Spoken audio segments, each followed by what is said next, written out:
This is the face of a little boy who looks like he was going through hell, and that's because he was. The story you're about to hear is one of the worst cases involving children out of Arkansas. I'll take you through the investigation step by step, but be warned, it's going to get very hard to hear the details of this real-life nightmare later on in the video. But we're going to start at the start. Also, the names Blu and Taylor were initially censored out of the evidence before they were made public. And she, said something about little boy.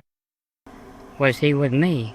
I've used AI to clone those sentences back in. They're accurate to both the audio and the transcripts, but you might notice a slight change in vocal tone revolving around those names. And she, she said something about the little boy Blu. Was he with me? The hours of police interviews have also been condensed and edited down. Viewer discretion is advised. Ashley, what happened to your daughter? Why she burn up so bad? If it's bad things you do, No, she was burned until you told me, sir. they will repay you. You may not want them to, but they'll come for you, and they'll grab you when you do bad stuff. Your world will get rough. Ashley Rolland and Nathan Bridges didn't have any children together. And while they did live together, they had only been a couple for less than a year at the end of 2022. Going into their relationship, Nathan already had 2 kids from a previous failed marriage. Ashley also had a 5-year-old son named Blu and a 6-year-old daughter named Taylor. While Ashley had married their father Dustin Rolland and even taken his last name, he wasn't in the picture much when it came to the children. The reason for his absence isn't exactly clear, but what is clear is the fact that both paternal and maternal grandparents fought for visitation rights to see Blu and Taylor Rolland. This includes Ashley's father, Timothy Childers. Timothy hadn't seen his grandkids in a couple of months, but he claimed they were perfectly healthy the last time he'd been in their company. About a month prior to December 17, 2022, his daughter Ashley Rolland stopped responding to him entirely. According to Timothy, he had dropped by Ashley and Nathan's house about 2 weeks prior to the night in question, but the couple refused to let him in. Fast forward to December 16th. After receiving an urgent call from Karen Rolland, the paternal grandmother of Blu and Taylor, Timothy was made aware that Taylor was in the hospital. She was receiving medical treatment in Forest City, Arkansas. Upon his arrival to her location, he was shocked to find his granddaughter in an awful state. He described seeing severe burns to her back, legs, chest, and even face. He also noted that the 6-year-old girl's bottom was bruised, and her once long shoulder-length hair had all been cut off. Taylor Rolland appeared malnourished and even had sores on her feet and toes. Unable to calm himself down, Mr. Childers gathered a few friends and decided to swing by Ashley and Nathan's house looking for a good old-fashioned what for, eventually even forcing their way into the home and turning it upside down in search of 5-year-old Blu Rolland. But the child was nowhere to be seen, and neither was Nathan Bridges, who had fled as soon as the group made entry.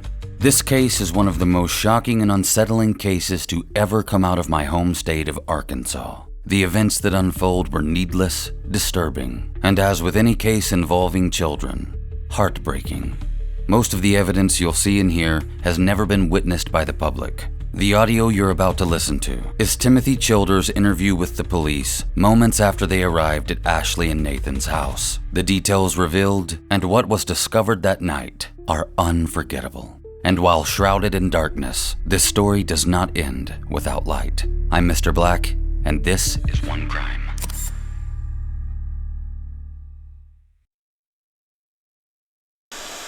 Just begin by telling me kind of what happened. I got a call from my grandma, and she told me that my granddaughter was in the hospital with a lot of burns on her and stuff, Forest City.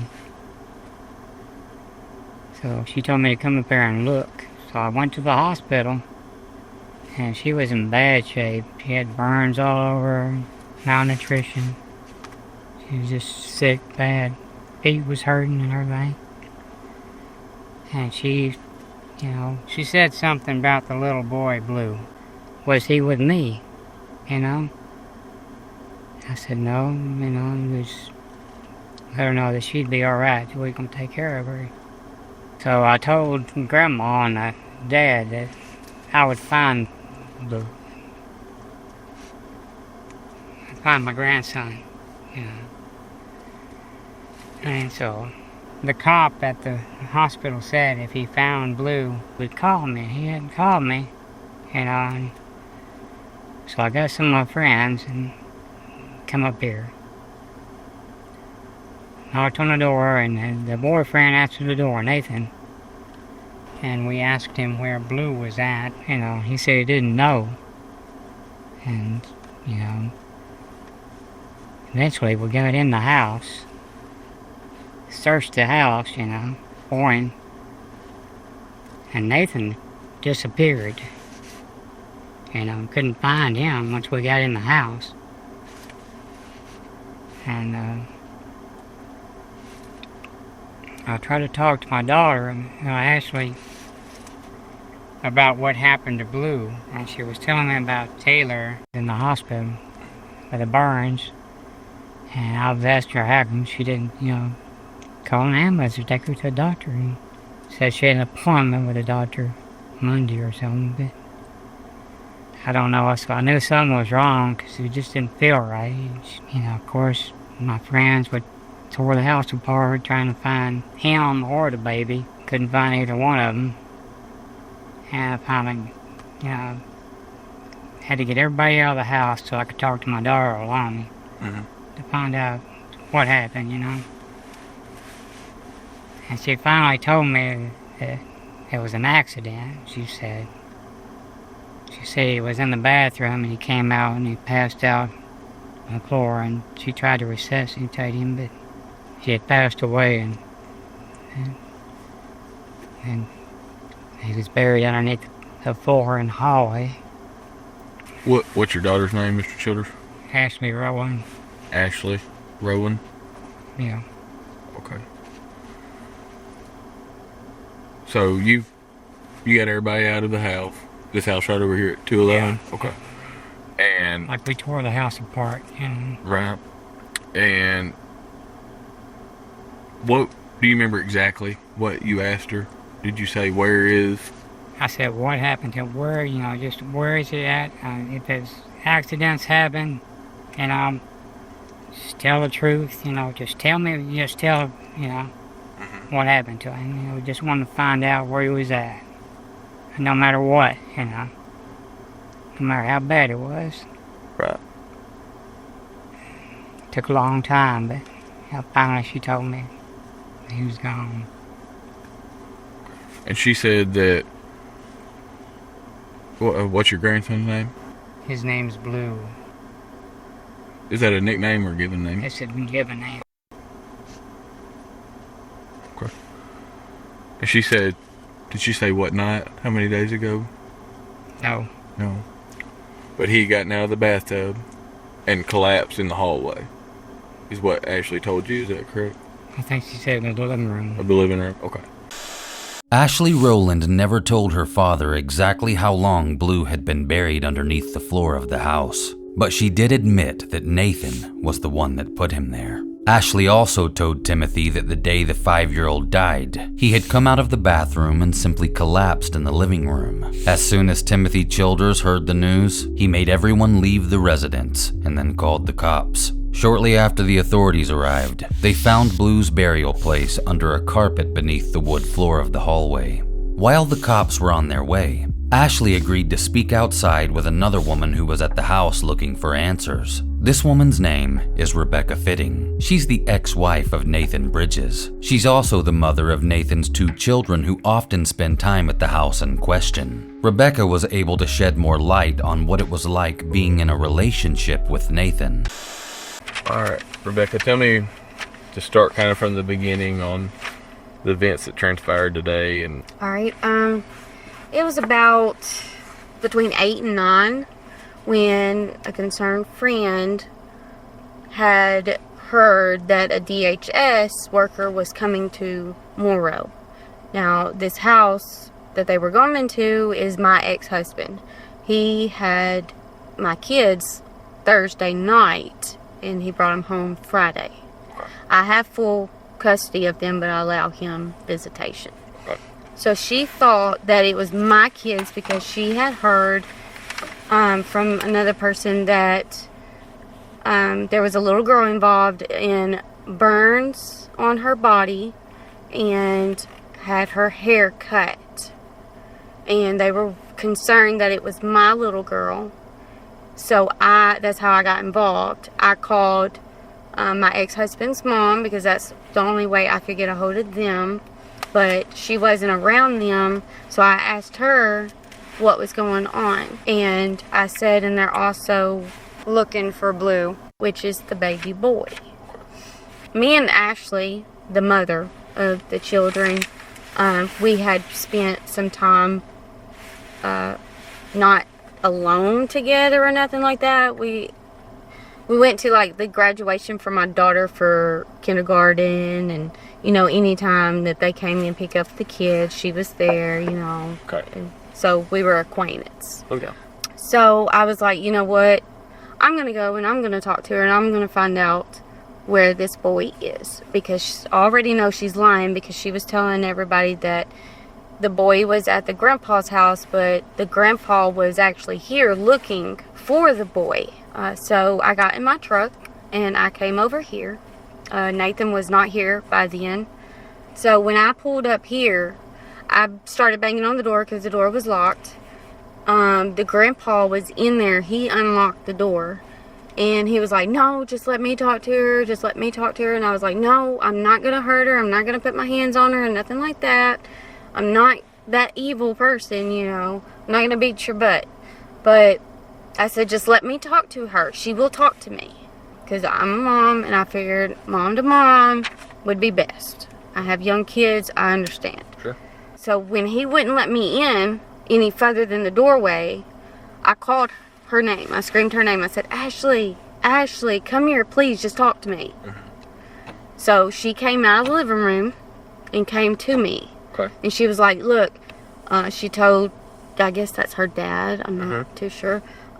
She told him, let me talk to Danielle. Just let me talk to Danielle, which that's my middle name. Gotcha. Okay. You go by Danielle. Okay. Yeah. I said, Ashley, come out to my truck with me. And the father was like, no, she don't need to go out there. All them people are going to jump on her. I said, no, they're not.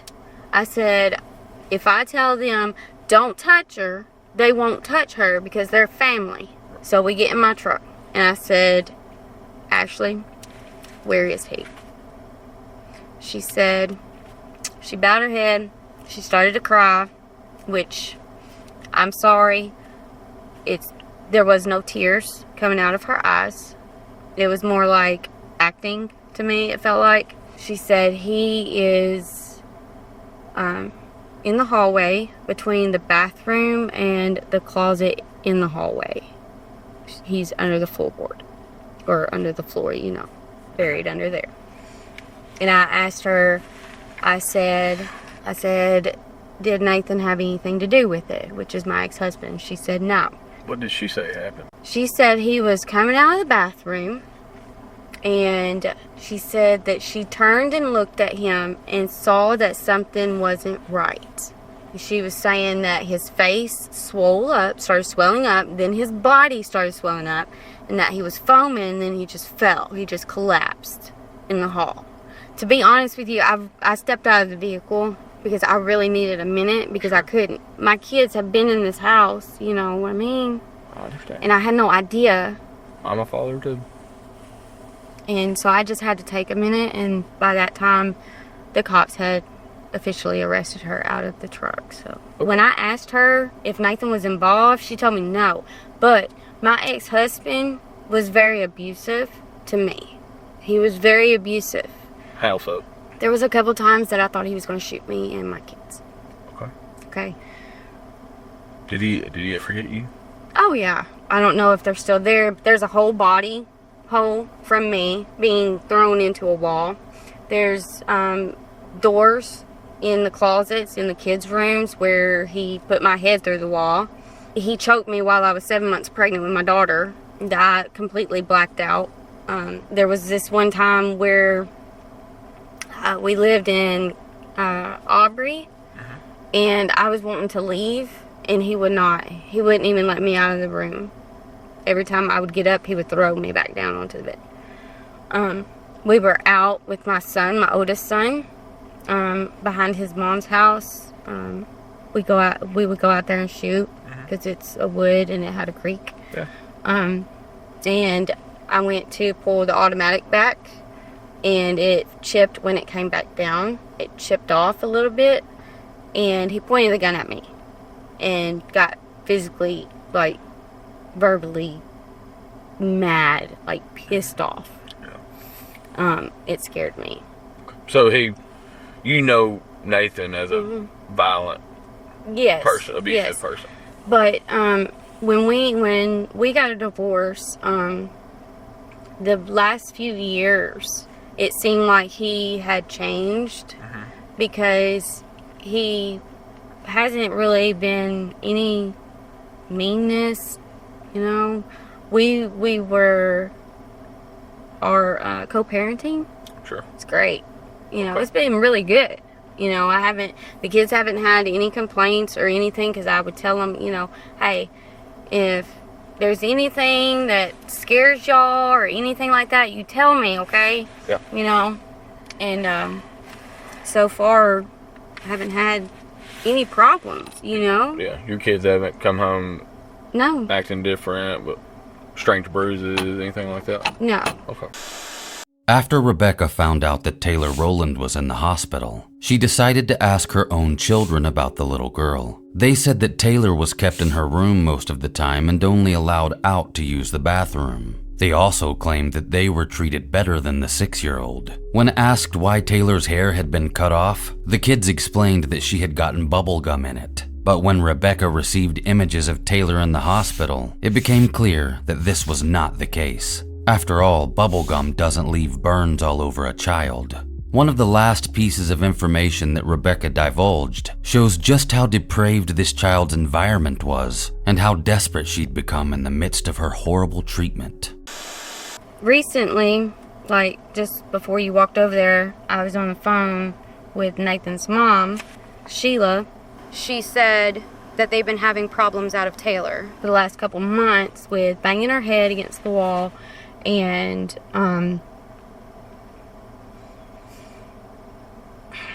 eating her own and on herself, and that they lock her in that room. I wanted that baby. I would have come and got both of them. All she had to do was call me, because you see this shit on TV. I'm sorry. Okay. You see this shit on TV, right? The crazy thing is I lived in this home. And my kids have been playing in this home. Been staying here every other weekend. And I don't know how long that poor baby's been there.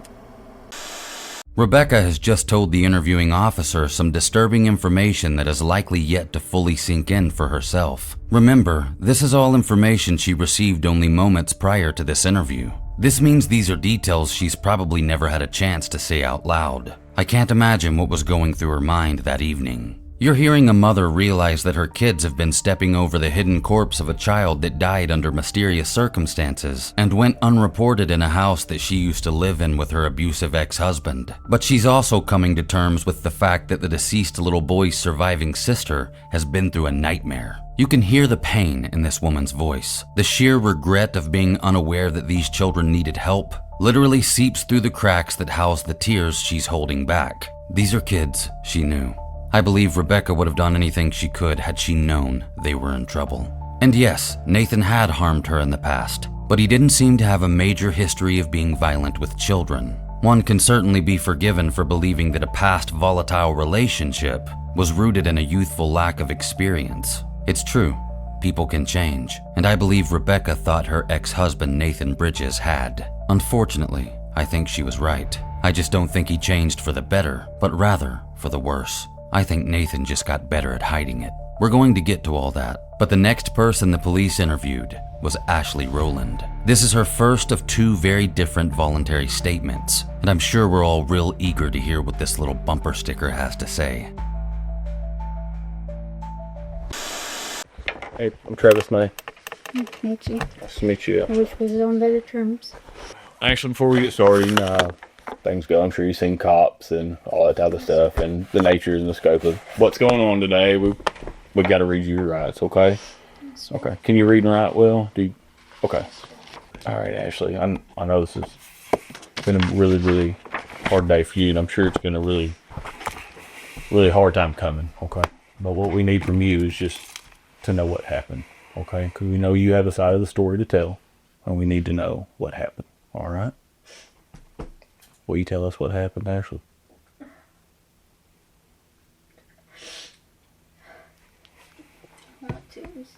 I'm hurting from earlier. A woman pushed me before cops came to the house, and my head's just splitting really bad. I want to talk. My voice started really bad. Had a real long day. Well, you take your time. Okay, we're just here to listen to your story. Okay.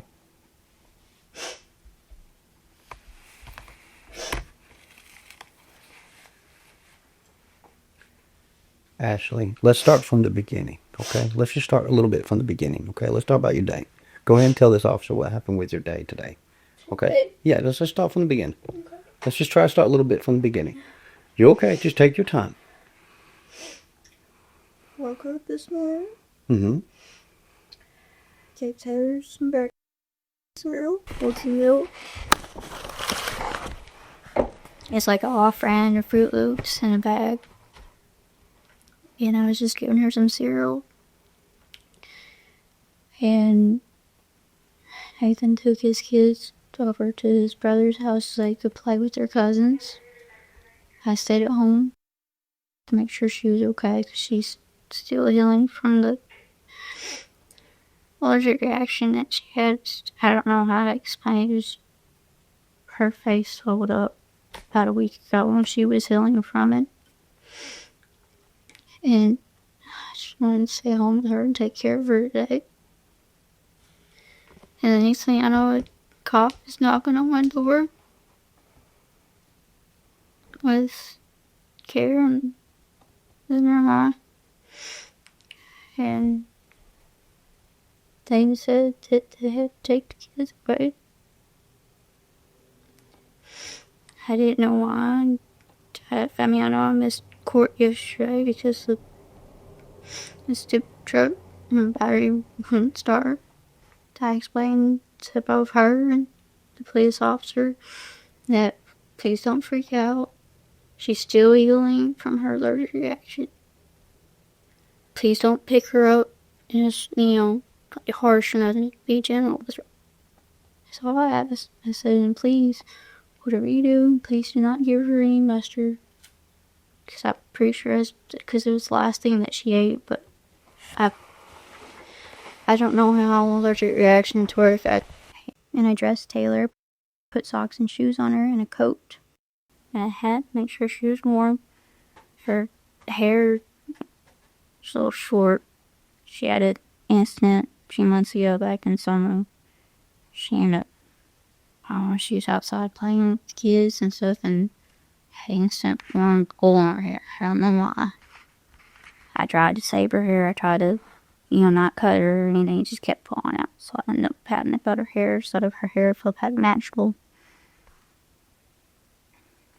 And I was trying to carefully take Taylor inside, and next thing I know, her grandmother snatched her from me and said, "This is Blue." And I was freaking out about her hair and stuff, and I was trying to explain to her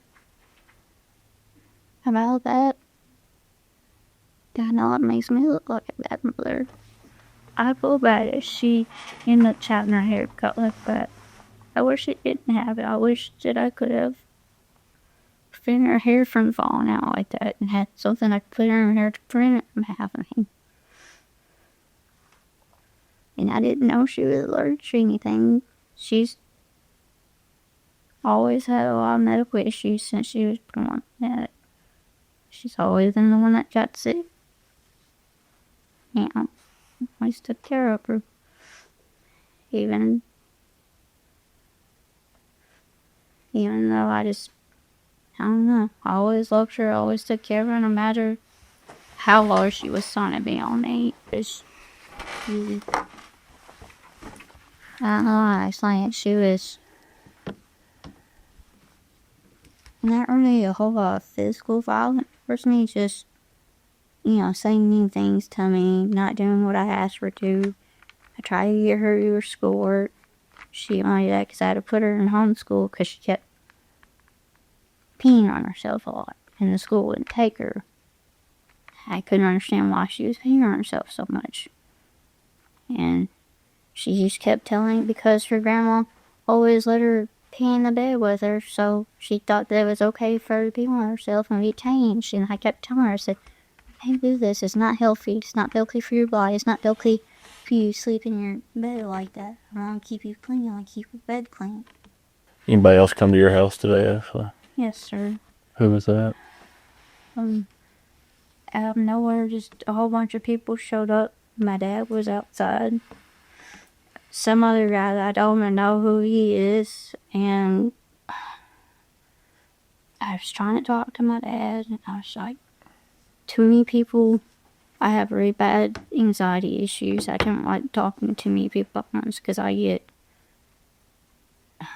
just shut down. I don't like too many people at once. And I didn't even get to say anything to anybody, and the dude that I didn't even know had got a phone call about something, and he yelled out, and I was like, "What did you say?" Because I didn't know what was going on. I was sitting there trying to talk to my dad, and I was at the doorway just talking to him. And then out of nowhere, Crystal ends up pushing me against the door, and I'm like, from that desk to there, from the door, and I'm hitting my head. I guess that's why it hurts so bad. I've never gotten in a fight. I've always got to stay out of violence. Did you have a conversation with your dad, Ashley? Yes, I did. What'd y'all talk about? I found my kids.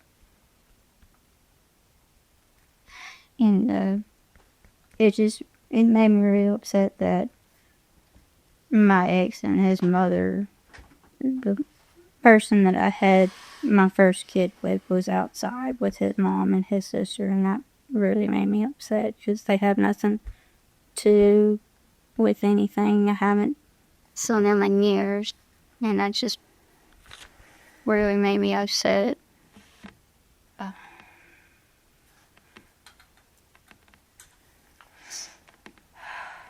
What did you talk with your dad about, Ashley? Talked with him about the kids, and he was talking about Taylor first, and I just found out Taylor got sent to the hospital.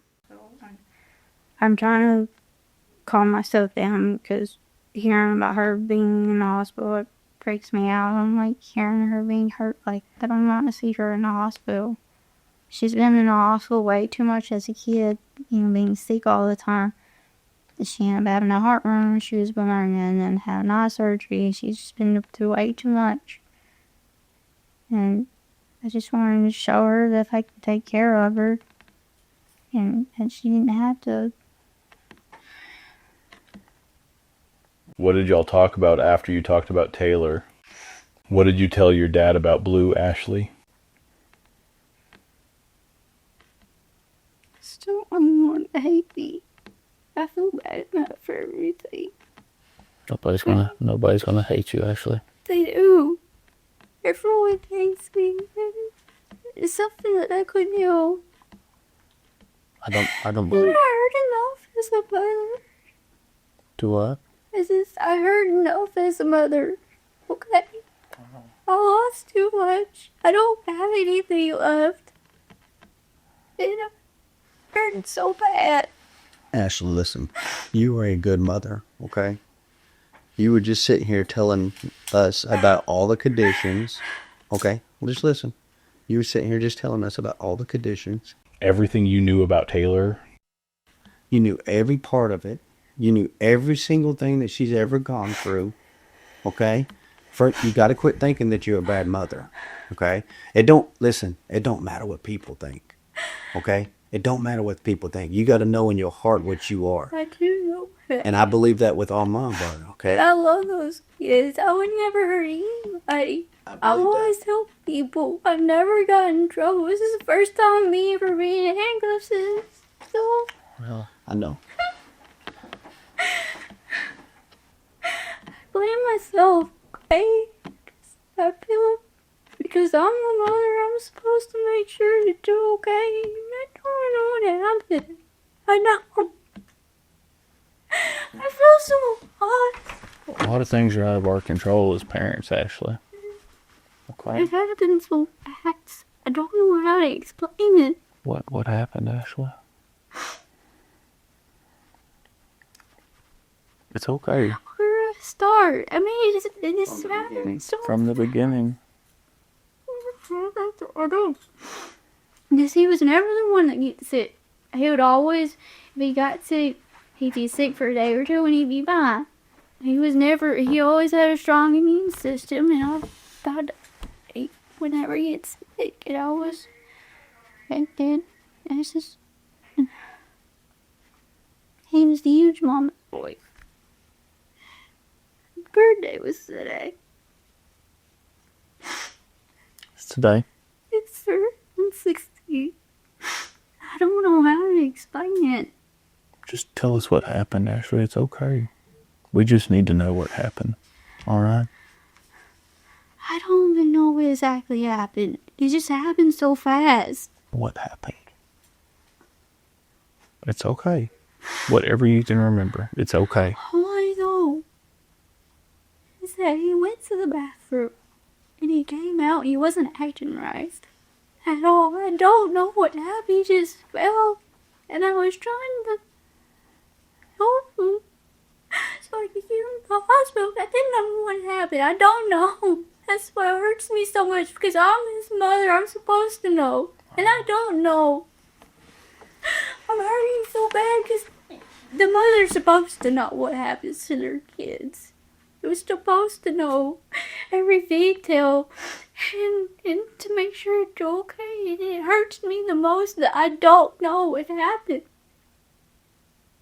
I've been so sad and hurt because I haven't been the same since then, because I don't know what happened. It just hurts too much. And I try to think about what could have caused it, what could have happened. Did he get in something I don't know about? I don't know, and it hurts that I don't know. I understand. I love that voice so much. And I cared about her too. I cared about both of them. That's why I wanted to get away from their dad, because he was into alcohol too much, and I didn't want them to see their dad like how their dad died from alcohol. I didn't want them to go through that, because he put it through him through so much pain. Sure. I didn't want the kids to see that. You're a good mom, Ashley. Can you remember if Blue said anything to you when he came out of the bathroom? Say his tummy hurt. Did he say anything like that? Just walking by.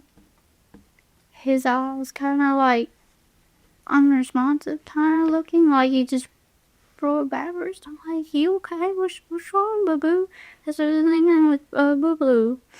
And he fell. I don't know what happened. It was so fast. I rushed to. Sure, I hope him. I was like, something's wrong. Something's wrong. I don't know what's going on.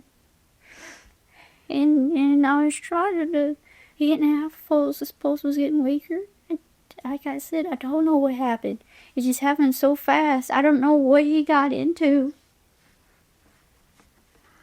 And it hurts me that I don't know that.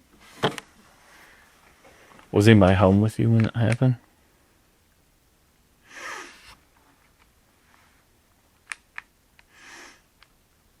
Who was with you, Ashley?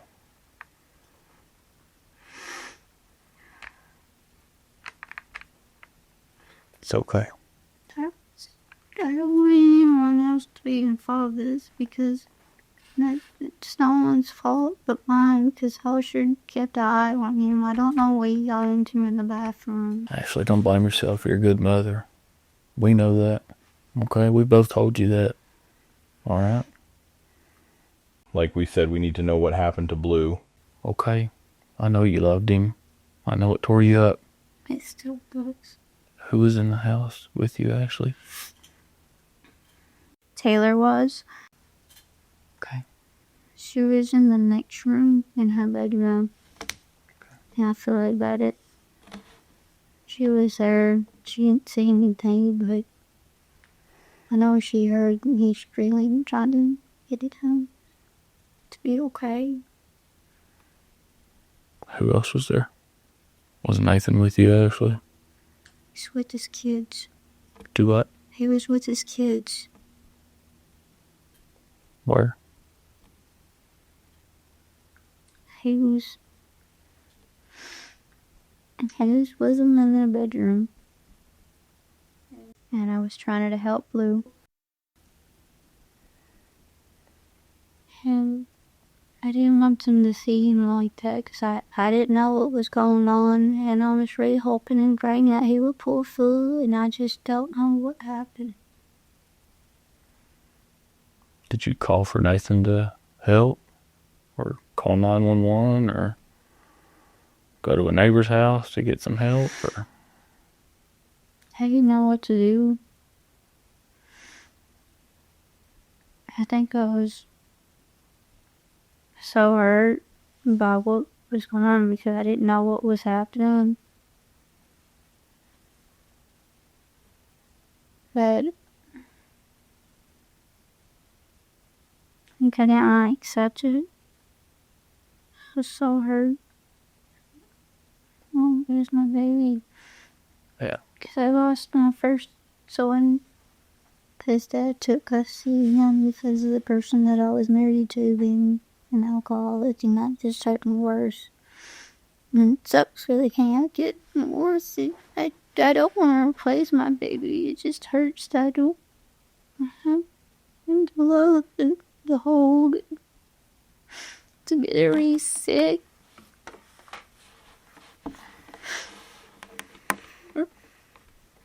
I was so lost and confused. I don't have my grandma anymore. She died in 2019. I don't have anybody anymore to talk to, really. Talk to and figure things out. When did you tell Nathan about Blue, Ashley?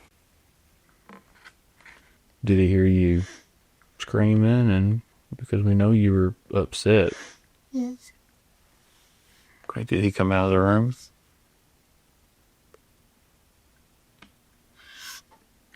He tried to help me. Well, I tried to get him to maybe hope that CPR would work. And I didn't want his kids to see anything. I didn't want Taylor to see anything. So you and Nathan tried to do CPR on Blue? I tried to, and Yeah. he grabbed me, was trying to tell me the truth and to cough out, and I didn't know what to do. I was so scared, it hurt. Not really wanting to accept the fact that he's really gone. Here's what you said, though. I don't know if you realize what you said. You said Blue came out of the bathroom. Yes, sir. To summarize, at this point, Ashley claims that after Nathan pulled her away from her son's lifeless body, he proceeded to tend to his own kids and Taylor. When the cops ask Ashley exactly when this terrible night happened, she states it was on the evening of September 9th at around 11 p.m. This means Blu Rolland had been under the floorboards of that house for months. Ashley continues to cry about how hard the situation is to talk about, and how much she didn't want her father to find out this way. But now the detective wants to go back over some of the vague details in Ashley's recollection of events on the night Blue died. And he looked funny. Okay? And then you said Nathan came out with you. Okay. After I was trying. After you were screaming. After you were screaming and trying to help Blue? Correct. And then you said, this is what you just said. And I don't know if you realize what you just said, but you said Nathan told me the truth. That's what you said. You said Nathan told me the truth. About that Blue was gone. So I didn't want to believe that he was gone. How did? Okay, so he was telling you that he was dead already. What do you mean? I'm trying to tell you. I don't want you to twist. I know you're not trying to. I know you're not trying to. Just don't you twist my words around. I know you're not trying to. I'm not trying to be rude. But you it's been a really long day. I know it's been a long day for everybody. So what do you mean by he was telling you the truth? That's what I'm trying to explain to me what you're talking about. So, elaborate what I was trying to say. I was trying to tell Nathan to help me. I said, I can't get in to breathe. I need help. Okay. And this has been like minutes and minutes after trying, and he's getting his kids from singing, hey, nudge.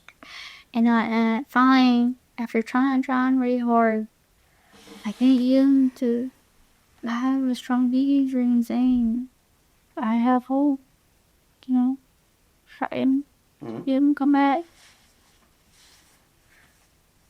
Okay, then he told you that. And he looked at him. And he forget what he dragged him by the shoulders, said, baby. Let's go. I know you're trying really hard, but he's okay. Okay. But he was right. I looked at him. He made me so upset. I didn't want to believe that. Okay. So then you guys realized that he was deceased. Okay. At that time. And then, did he tell you that he would take care of it? Or did, what happened afterwards? Because this was on September 9th. What happened afterwards? That night. I don't even remember it. I'm sorry. I'm trying. You're doing fine. Take your time. You're fine. You're doing fine. I really don't know exactly what happened to him. I really don't know what caused him to fall like that. Just go limp so fast. It scared me so bad. I don't know. I understand. Ashley is extremely frustrating to listen to. She constantly dances the answers to questions around snibbles and silence before bringing the spotlight back to how hurt and upset the death of Blue made her. She's far more concerned with how hard this has been for her and just how much she's lost. But Ashley wasn't concerned enough at the time to call 911 and report that her son was unresponsive. She was also seemingly able to live in the house his body was buried beneath for months, while other children came and went, with no problem until the day this interview took place. There's nothing Ashley can say at this point that will justify her inaction. Even if it turns out Blue's death was in fact an accident, she's still arguably a terrible mother and horrible person. Her and Nathan both are. But spoiler alert, this was no accident. Far from it. The truth is shocking and disturbing beyond comprehension, but we'll get to that. Right now, the officer is trying to figure out the sequence of events that occurred between Blue's death and him ending up under the house. He brings religion into the equation by asking Ashley if she reads the Bible. She claims she's been reading the book every day and has been saved by the faith since she was a child. This is when the detective mentions a Bible verse that says, "The truth shall set you free." He's playing on her conscience, assuming she has one. He believes Ashley is covering for Nathan, so he continues to play the religion card while trying to convince her that she's a good mom. Now, he obviously doesn't believe that, but he's establishing rapport that might lead to answers. But that's a hard task with Ashley as she continues to skate around the questions she's asked. But eventually, this does lead to her divulging new information. He threw up some stuff, okay? Okay. I don't know what it was. It was dark black stuff. Okay. But I remember smelling it. It smelled like this cleaner that I used in the bathroom. Okay. Because I used to put it in the toilet, and it didn't dawn on me that he was cleaning in the bathroom. Okay. And the one time that I decided to put in the toilet, I forget about that. It was a long day. We had all the kids raised fun. There's keep thinking about that smell. And I think maybe he got into it. So my question is, okay, we understand what happened to him, how the death, okay? I understand that.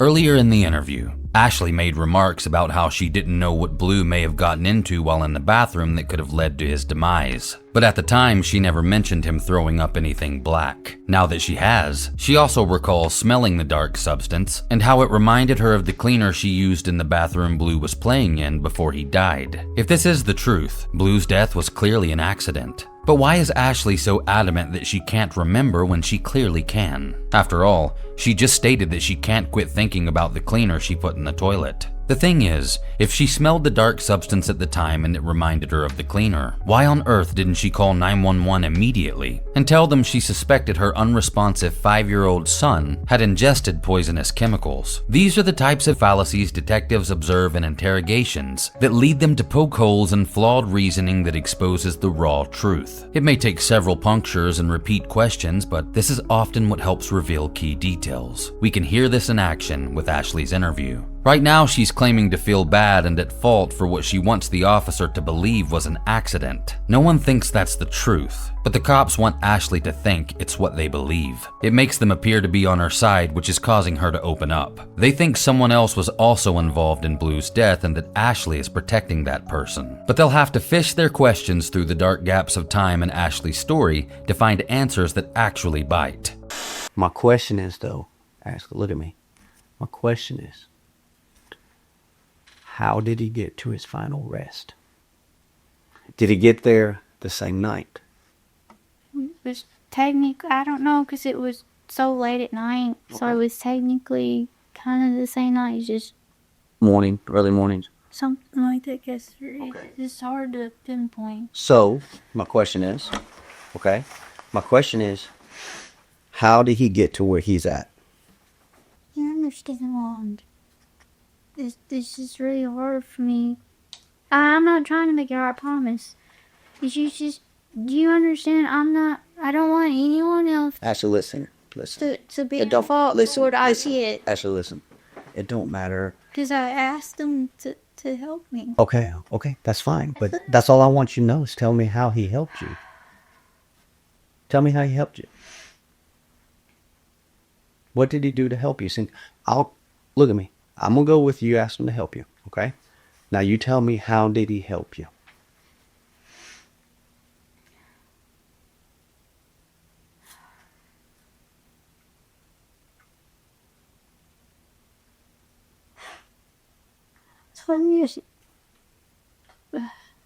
I'm not trying to be difficult, I promise.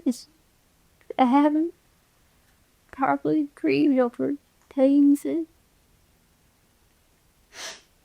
today's been really hard. But the more, look at me, the more you tell us, the better you're going to grieve and the better it's going to come out. But the more you hold it deep inside you, it's my baby. I understand. The more you hold it deep inside you, the worse it's going to hurt. Is Taylor okay? I don't know. Okay. Listen, we got to talk about one right now, okay? 100%. We're going to talk about Blue. Okay. We'll talk about Taylor, but we're going to talk about Blue now. So, how did he get to where he was? I asked him to dig a hole for me because I told him I didn't want Blue to be away from me because I still couldn't accept the fact that he was gone. Okay. And so he did. So, hold on, look at me. Before he dug him a hole, what did he have to do? Did he do that, or did you cut the floor?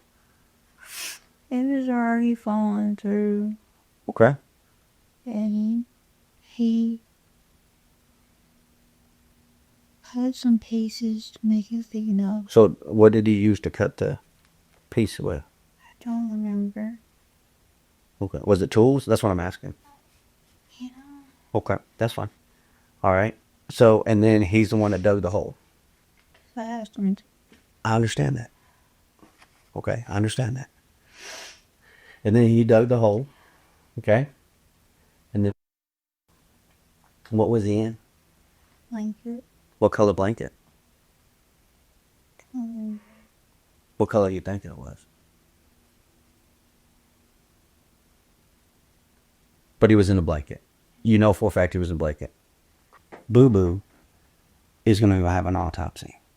Getting answers out of Ashley Rolland is like trying to milk a male donkey that has feelings for you. For all your effort, you'll likely get something back, but it's probably not going to be beneficial. I'm going to summarize the information she gives again. I think I've already cut about 20 minutes of the silent gaps and sniffles Ashley uses to deflect and steer away the questions she's asked. The cop makes it clear to her that there's no way she wouldn't remember the details he's asking her to recall. This is her child they're talking about. She can likely remember his first steps, his first words, and a multitude of other major points in his life. His demise, which she witnessed, would be his most recent point, and his ending one at that. It wouldn't be forgotten so easily. According to Ashley, along with the blanket that Blue was wrapped in, he was buried in a pair of jeans and his flip-flops were thrown into the hole. He also had Ashley's tiger stone heart-shaped necklace. She claimed that was Blue's favorite necklace of hers and she wanted it to be with him. Finally, he was buried along with one of his toys. Ashley claims she was in the house at the time of Blue's burial, but not in the same room because Nathan didn't want her to see what was happening to her boo-boo. But this is where the detective will start to apply a little more pressure as he begins to bring up the fact that Blue's body is about to go through an autopsy,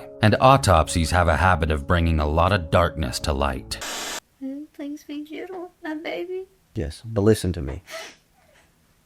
That autopsy is going to determine the cause and the manner of death. Really, please tell me. They're going to tell you. Because I don't know myself. Because you know why? You want me to be honest with you? I'm going to be completely honest with you, Ashley. Because I honestly don't believe that baby boy just came out of the bathroom and collapsed like that. I honestly don't believe that. And you honestly, I could tell when you are trying to cover something up. I know. I'm a daddy. I'm a daddy. Okay? I'm a parent. That baby boy didn't come out of that bathroom, you know that, and collapse. It didn't happen that way.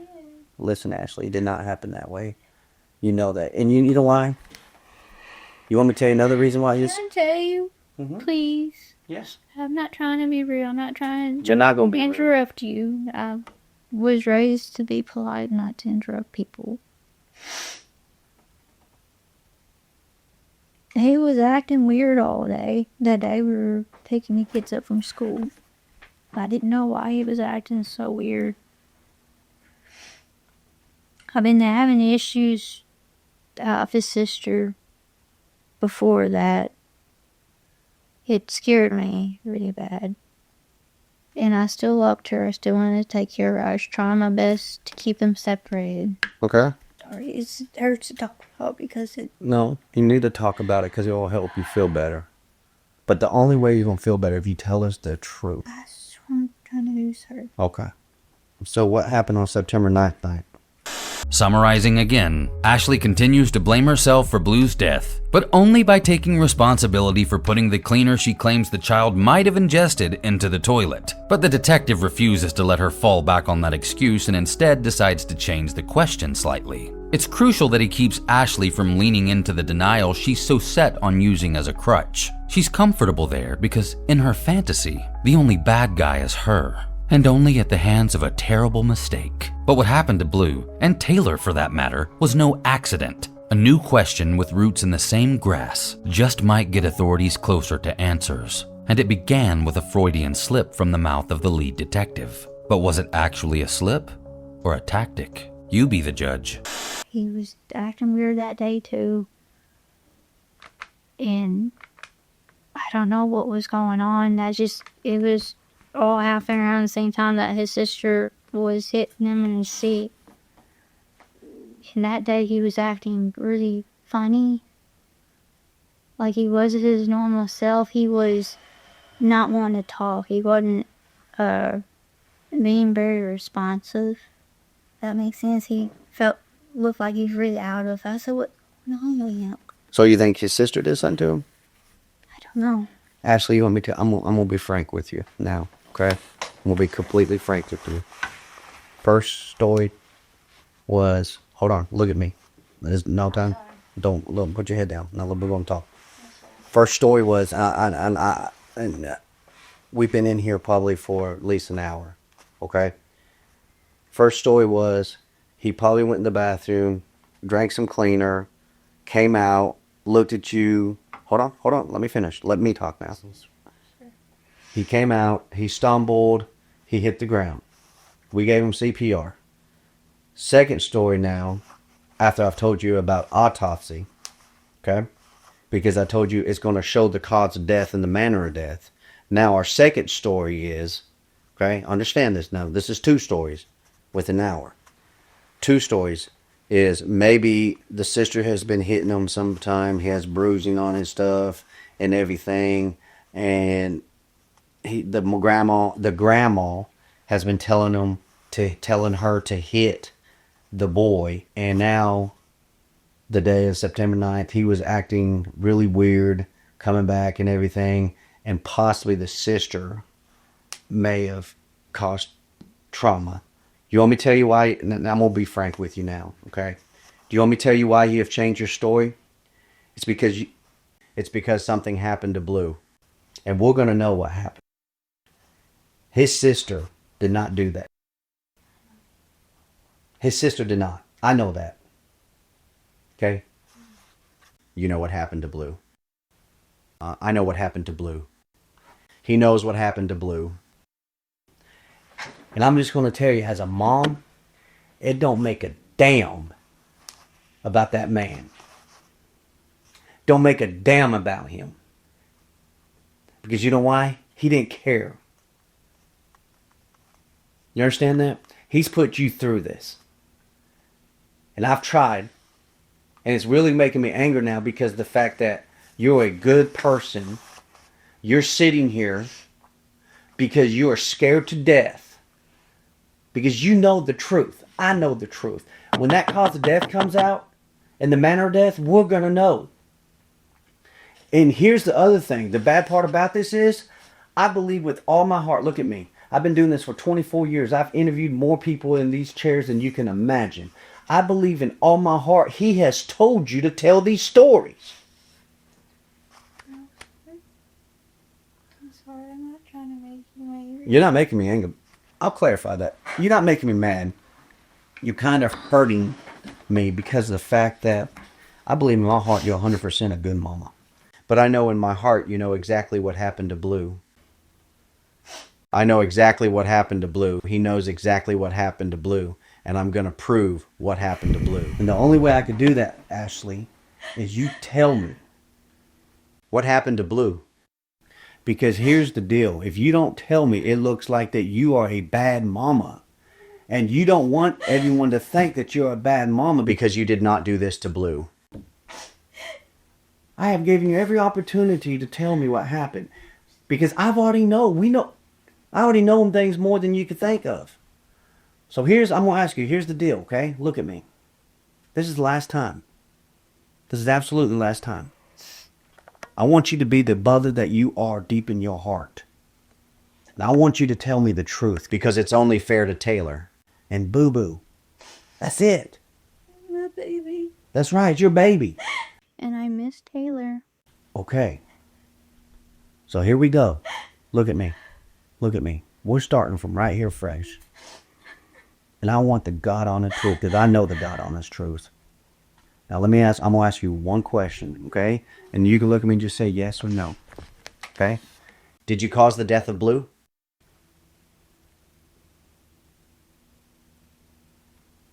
Were you there when Blue died, yes or no? Yes. You were? Yes, sir.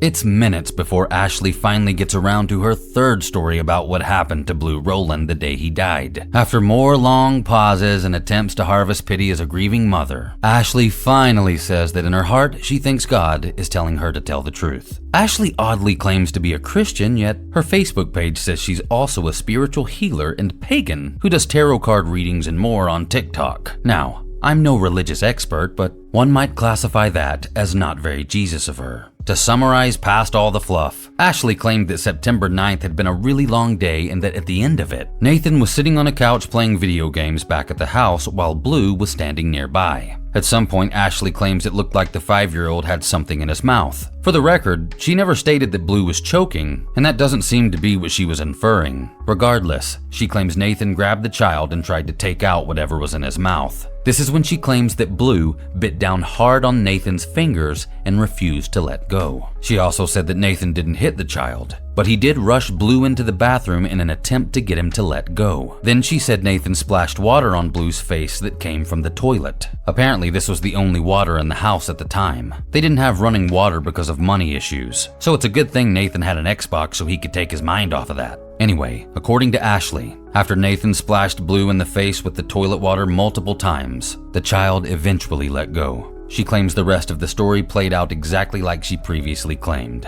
but the officer isn't buying that. Was Nathan there? Blue died. Yes, sir. Okay. Were you in the room when Blue died? Yes, sir. Where were you at? I was holding him. Huh? I was right next to him. Next to who? Okay. He died in the bedroom. He died in the bedroom. He was in the hallway. He was acting really weird. I'm going to ask you one time, Ashley. I'm going to ask you one time. Hold on. No, listen. I'm done. I'm done. I've given you every opportunity. I'm going to ask you one question. You better be honest with me right here, because this is how I'm going to know if you're a good mother or not. I'm going to know right now if you're the mother that you tell me you are. Okay? This is how I'm going to know. Did Nathan cause the death? Yes or no? No. Who caused the death?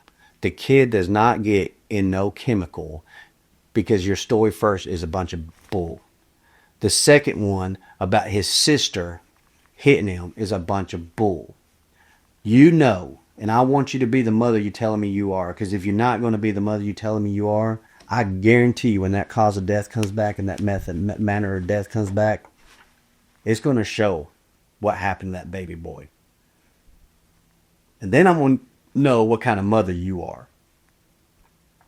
I've been real nice. I've been real good. And I believe you're a good mother. But I'm kind of starting to feel like that you are trying to protect somebody or something. Because your stories have changed 2 times. Look at me. If my kid died, if my son died or my daughter died, I would be able to come to this man and tell him exactly what happened to my kid. So you know exactly what happened to that boy that day. There's no question about him acting funny. There's no question about him. Grandma was telling him to beat him up. That is crap. You know that, and I know that. Okay? Can I just tell you what happened? Yes, please. Tell me what happened. I'm not trying to make you angry. I just want to tell you what happened. Tell me what happened now. The truth. Listen, the truth. No bullshit story. That's when the rest of it happened that I told you. What rest? First time. It's just no use with Ashley. There's clearly more to her ever-changing story, but she continues to blame herself and this cleaner she put in the toilet. She also continues to claim that Nathan never hurt her or the kids. But in about a minute, the other cop in the room is going to ask a specific question, and you're going to hear Ashley answer very, very quietly, confirming what they thought all along. And then he came out and collapsed? He threw up. Listen to me. You are about right, and I believe the truth about maybe he stuck his fingers in his mouth. Okay? But I don't believe you're telling me the whole thing right. Hold on, stop. Let me finish. Sorry. Let me finish. Yes, sir. I don't believe that because of the fact, if I'm splashing water just in the kid's face, it's not going to kill a kid. I understand that. That's not killing your son. I believe that he was probably choking on something. He did put him in his mouth, probably. But I believe something happened after that.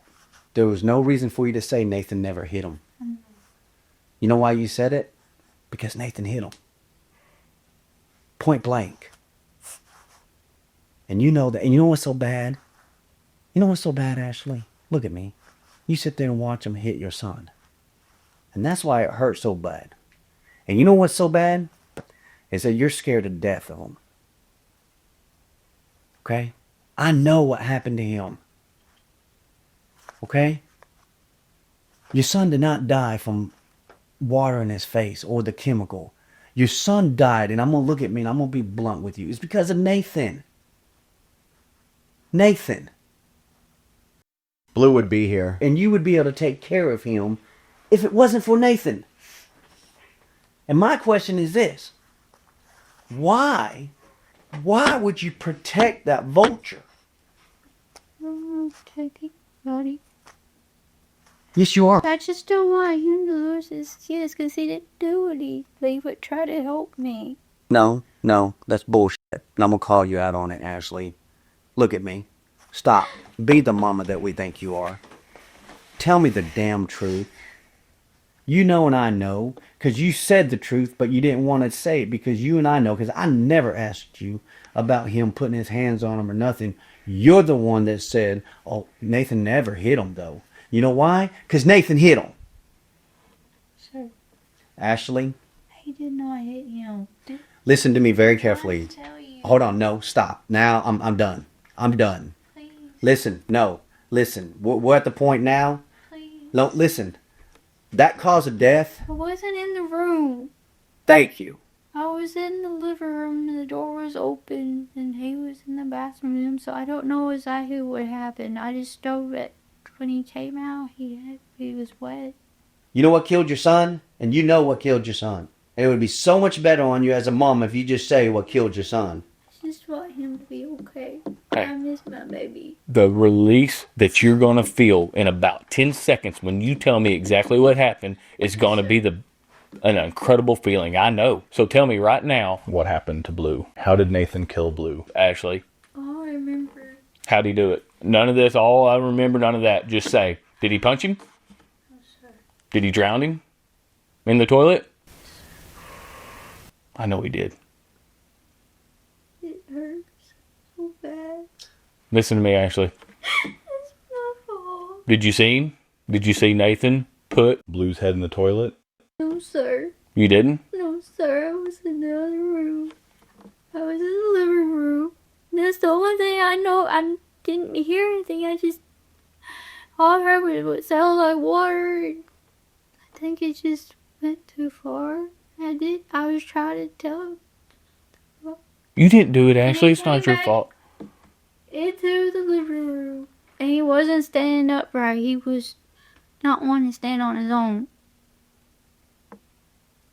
I said, Nathan, something's wrong. Hands over, and I'm trying to give him CPR. All this black stuff came out. And I kept on and on and on, trying to make sure that he had a pulse so I could get an ambulance or take him to a hospital. And nothing was working. And that's when Nathan pulled me to the side and told me that he was gone. How do you keep on and on and on trying to make sure someone has a pulse? Ashley already insinuated that Blue didn't have one. Why would she be trying to restore his pulse before calling an ambulance or taking Blue to the hospital? She said herself that nothing was working to revive the little boy, her 5-year-old son. Ashley knew what to do, but did nothing. These are the little holes the detectives are picking at in this interrogation. But the next information you're about to find out is going to make Ashley's inaction even more mind-boggling. Did he tell you what he did to him in the bathroom? No, sir. How'd you know that Nathan drowned him? I took nursing before I had my first kid. I went to school for almost 2 years. I was almost into the nursing program. So what led you to believe that Nathan drowned Blue?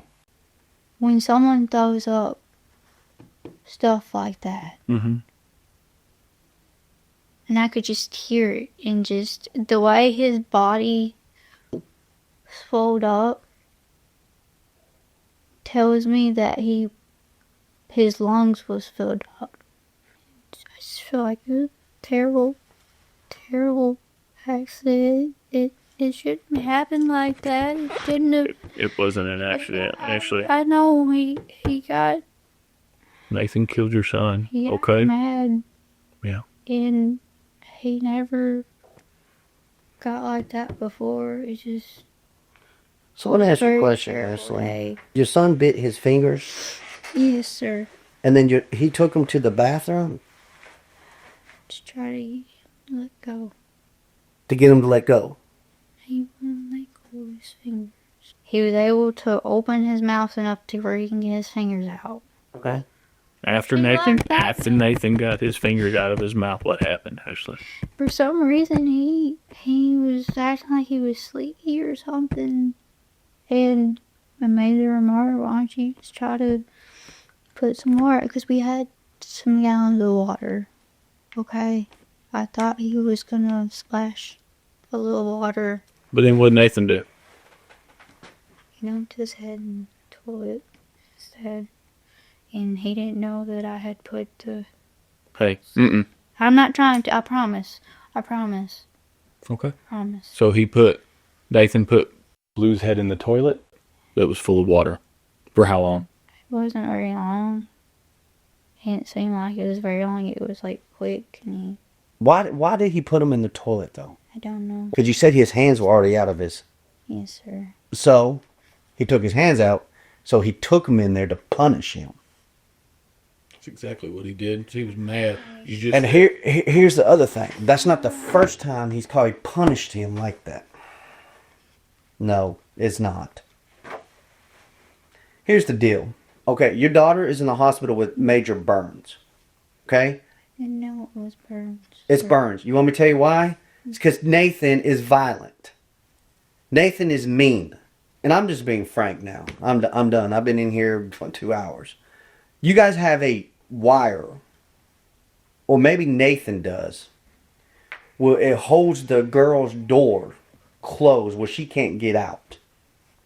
No, sir. Yes, it does. We saw it. That is put there to keep Fancy from going in Lola's room and tearing up her room while she's gone. Okay, fair enough. Let me ask you this, though. You want to talk about Nathan. Ashley, I'm at the point where I'm tired of you trying to protect this guy, because here's the deal. You're the damn mother now, okay? Sir. You lost a son already Yes, sir. because of Nathan. You have a daughter in the Lebanon hospital right now with major burns. Children don't just get burns on their body. Does not happen. There is a problem. One child's deceased. One child's in the hospital, Lebanon hospital, in bad shape. Do you not see that? Yes, sir. You know why? It's because you've seen that guy do some mean things. But you know what? You have no reason to be scared of him now. This is the way that you are free. He drowned for a punishment. That's not a punishment. You know what that is? That's a torture. Your baby, 5 years old, drowned. How old is Taylor? 6. Your baby, 6 years old, is over there in pain because of degree burns. They had to take her from Forest City Hospital and transport her to Lebanon. That's how bad she is. Lebanon is a burn place. A baby at 6 years old does not burn herself like that. You know what's the bad part? You know what happened to Taylor too. And you're steadily protecting this guy. And that's why it's breaking my heart for you, because you are protecting this guy that is killing or has already killed one of your kids. I'm not trying to protect anybody. But you Yes, are. you are. Yes, you are. I'm not. I really don't want to. Ashley, you have said 3 stories and we finally got this truth after 3. Your baby girl is over there in the hospital. And I guarantee if I ask you what happened to your baby girl, you're going to come up with another story and I'll be here for another 2 damn hours. Yes, sir. You know exactly how he burnt her. And why he burnt her. For the punishment. I'm going to tell you right now, that ain't a man. He is not a man. He is not a husband. He is not a boyfriend. And he's not a father. And I'm going to tell you right now, it is going to be my dangest to make sure he doesn't get out of these cells ever again. To not ever to hurt another child, another woman, or anybody. Because he has anger issues. A grown man should not take a 5-year-old child, boy, and put him in a toilet. Will his kids be okay? You want him to have his children after he has killed your son and has burnt your daughter? Ashley, what happened to your daughter? And I don't want no BS story. I just want the truth right now. Why is she burnt up so bad? When did she get burnt up, first of all? Thank you. A week ago. How did he burn her?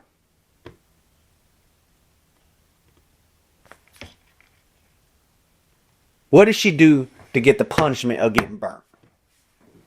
I didn't know she was burned until you told me, sir. Ashley, you have seen that man do bad things to your kids. I'm trying to tell you, sir. Ashley, no, you're not. Pause. 10 seconds ago, Ashley said Taylor received her injuries a week ago. Now she claims not to have even known about them. So either her name is Dory and she lives in the ocean, or the cops are using the Jedi mind trick on her, which is totally unfair, and they should be reprimanded. That's not very Jedi of them. And everyone knows evoking the dark arts while interviewing a suspect is bad juju. Ashley, get your story straight. I'm done. You're not. You know how he stays in prison the rest of his life? You know what does that? Me. Where he can't ever hurt anybody else again? Me. Tell me. Not just you, the truth. That's how he stays there the rest of his life, where he can't ever hurt you. He can't ever hurt Taylor again. He won't ever have the opportunity to hurt or kill one of his own kids again that you just said you have grown to love. I'm sure like a mother, right? Yes, sir. I want you to tell me how he burnt your daughter. Right now. Bath. Huh? Bath.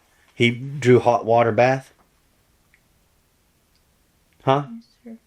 And threw her in there for punishment? Do not throw this on your daughter. Hey, look, I'll make it easy for you. I know she's been having behavioral issues, okay? I know that. We know that. We know all sorts of stuff. She's been through a lot, okay? All right? So, okay, done. You don't even have to say that.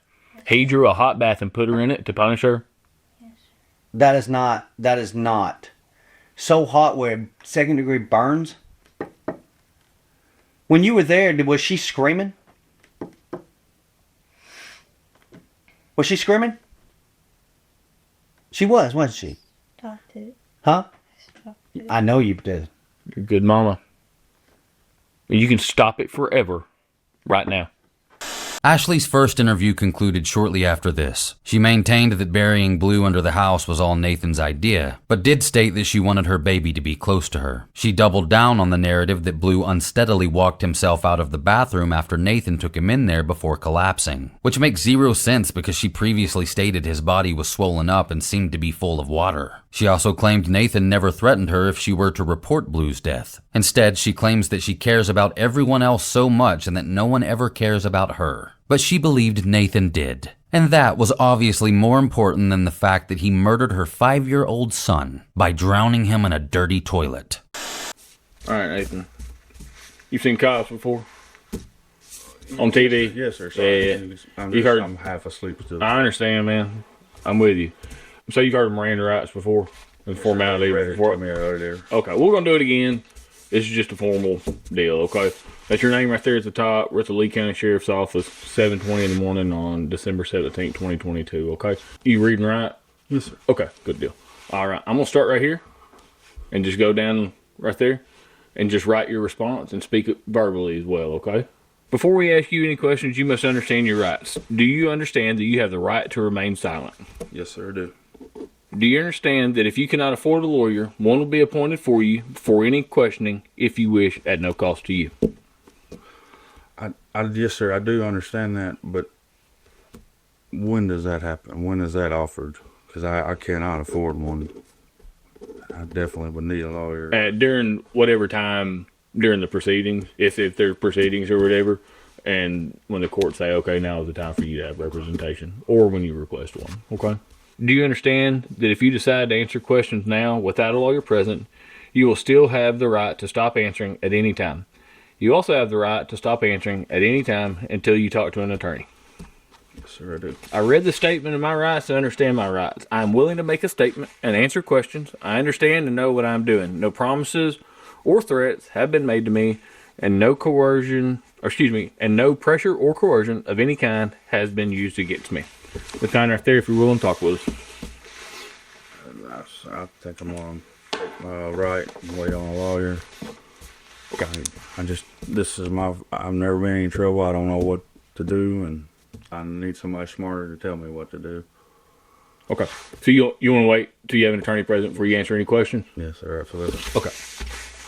Unfortunately for us, that's all Nathan had to say for himself. He's actually never spoken out publicly about his involvement in the murder of Blu Rolland or the harm that was caused to Taylor Rolland. But don't worry, because 10 days later, on December 27th, 3 other people did. The first one was Ashley's father, Timothy Childers. During his second interview, he was read his Miranda rights. As we all know, this means you're being treated as a suspect in the crime you're being questioned about. It turns out that the day Timothy showed up to Ashley's house looking for Blu, he and his crew weren't the only ones. In fact, Ashley's ex-boyfriend and his partner also turned up at the residence looking for answers. The ex-boyfriend wasn't Dustin Rolland, but rather the father of Ashley's first son that she no longer had anything to do with. Timothy Childers and this guy weren't fans of each other, to say the least, and he claims this ex showed up just to cause problems. Apparently the guy even went as far as to claim Timothy had helped cover up the murder of Blu.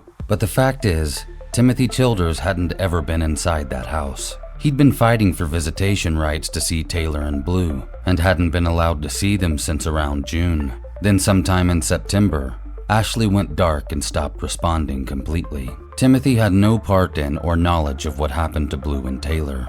Ashley and Nathan made sure of that. The second person interviewed on December 27th was Blu and Taylor's paternal grandmother, Karen Rolland. For the record, Karen also seemed to clear Timothy Childers of any involvement, claiming he was actually trying to help her get to see her grandchildren. Taylor also showed no fear of Timothy once they were reunited, so in a lot of ways, Timothy and Karen were in the same boat. But Karen seemed to tread the deeper water for a while. When her son Dustin and Ashley got divorced in 2021, she claims it was written in the papers that Karen would get visitation of the grandkids. The problem is, eventually, Ashley did everything she could to avoid it when it came to both sets of grandparents.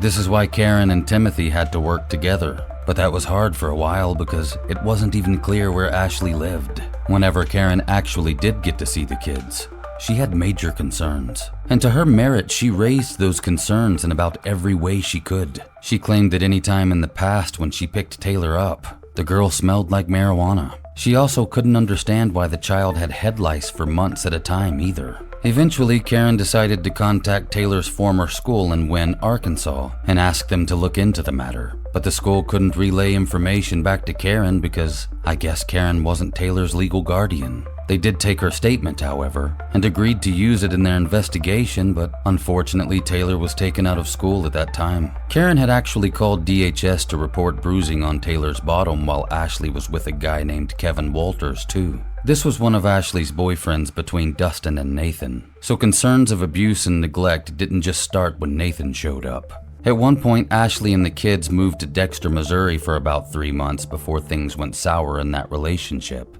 Ashley called someone to pick her up and bring her back to Arkansas. That someone was Nathan Bridges.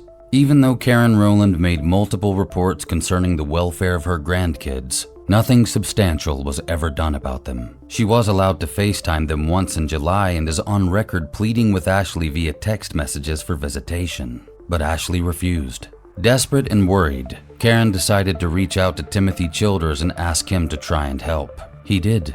And that's when Ashley cut him off too. So Karen got a lawyer and started court proceedings for visitation. It was at that time that she claimed she began having nightmares that Taylor was calling out for her. On the Thursday just before Blu's body was found, Ashley failed to show up for court regarding Karen's visitation rights. She claimed her truck wouldn't start and she couldn't make it. Thankfully, the judge made the call to go ahead and legally award Karen the visitation rights without Ashley's presence. This was effective immediately. Not only was she permitted to drive straight to Ashley's house and pick up the children, but she was allowed to have the assistance of the police while doing so.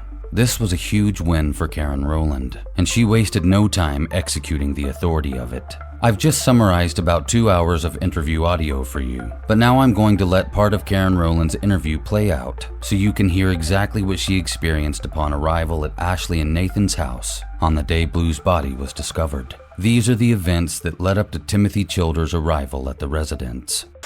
Okay, so I knocked on the door. Nathan opened the door.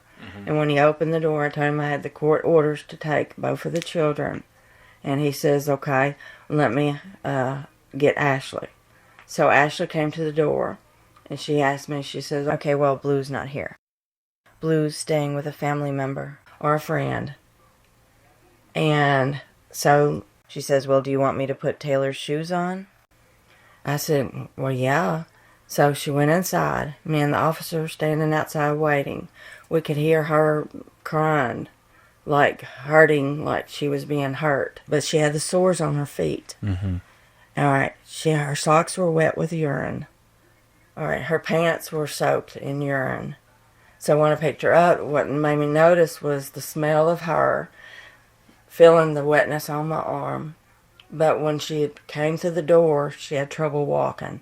It was like her back was bowed over from deficiency. I didn't even think her back was even going to straighten out. She was so frail. She weighed 36 pounds. She went from 86 pounds from the last I seen her to 36 pounds. Okay. When I touched her, she was ow, like that. And she couldn't walk. She said she couldn't walk to the car. So I picked her up.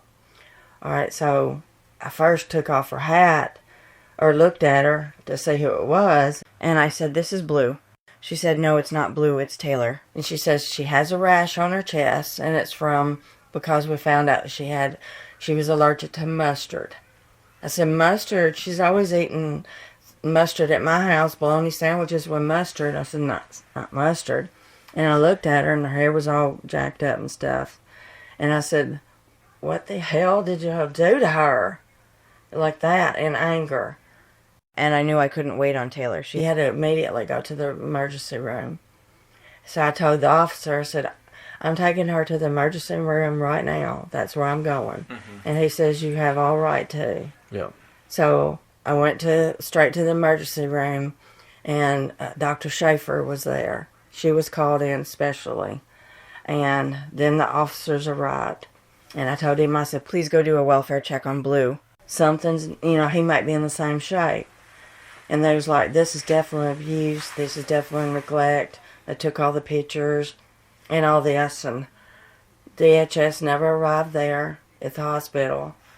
The officers apparently went out there, and then when they picked them up, all they did was question them and released them. All right, so then I got on the phone and I talked to Michael, which is like my cousin, and he got 8 people together and went over to their house. And because the law didn't do anything, is what I believe. So they were questioned, released, and then you called Michael and went back out there with some other people to... Right, he had a van. He went out there with Timmy, which is her dad. Mm-hmm. And they went out there, and some girl had shoved her up against the wall, and finally she admitted to what was going on.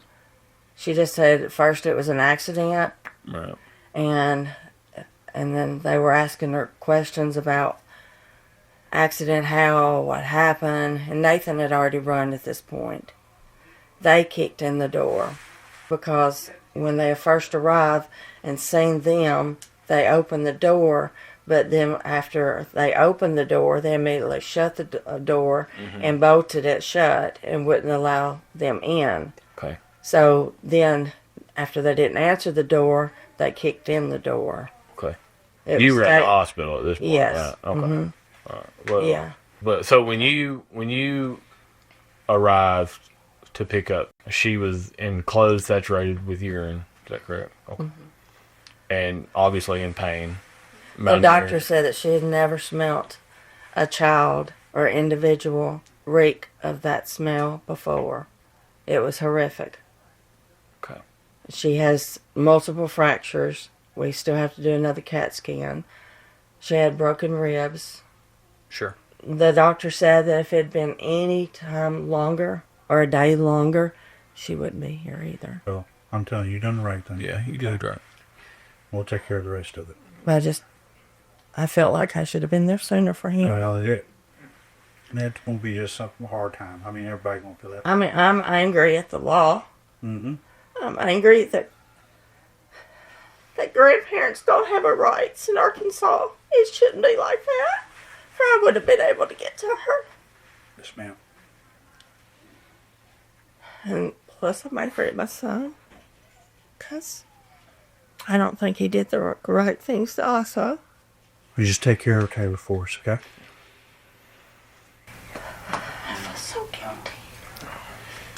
Karen also brought up the gun incident involving her son Dustin Rolland at the park, the one Ashley talked about in her first interview. According to her, Dustin, Blue, Taylor, Ashley, and Nathan were all there. After taking Taylor to the bathroom, she came out to witness Dustin running to his truck to grab a pistol before telling Nathan, "I have one too." Karen claims her son never aimed his gun at Nathan, but when she asked him what was going on, Dustin told her he was protecting himself. He said Nathan had just put a gun to his head and threatened to kill him. And you know what? I'm not giving Dustin a Father of the Year award, but I don't doubt what he said is true. Karen made no excuse for her son not stepping up and fighting for the right to see his children properly. I respect the anger she expressed at him for that too. Loving someone means holding them accountable. After all, we expect a certain amount of effort out of our loved ones, and when they fail to deliver, they should be faced with the results of their failures, not coddling. While certainly not the cause, the consequences in this situation are the murder of a 5-year-old boy and the horrible maltreatment of a 6-year-old girl. Thank you, Karen Rolland, for not giving up in a state that doesn't offer automatic grandparent visitation rights by law. The last interview we're going to hear is Ashley Rolland's second one. It also happened on December 27th of 2022. It was the final interview in order by time. Just like the other interviews, I have edited this one down for time, but I'll only be interjecting to summarize one time as Ashley Rolland finally reveals the truth. All right, Ashley, tell me the whole truth about what happened to Blue. Me and Nathan went to go pick up his kids from school. Blue was in the back seat, and as Nathan went to go up to the school to get his kids, I was telling Blue that I loved him and that everything would be okay. As soon as Nathan had got back into the truck, he was hollering at Blue, and he was banging his head against the steering wheel. Who was Nathan? Was Nathan was there, yes sir. Nathan was banging his own head against the steering wheel? Banging Blue's head against the steering wheel and on the dash. Okay. I was hollering for him to stop, and he didn't want him to do that. He stopped. Blue's head started to swell a little bit on the front. Nathan had said some really mean and rude things. I told him he needed to stop, and it's not right to. What did he say to him, Ashley? He showed Blue a mirror, the rearview mirror, and he told him that he was ugly, and told him that he didn't look good. And he said that he didn't like him. Hollered at Nathan that he needed to stop, and that's not right to talk to a kid that way, especially my kid. He wouldn't do that to his own kids. We argued for a little bit on the way home, and he hollered at me. Nathan hollered at me, so I stopped talking. I went silent.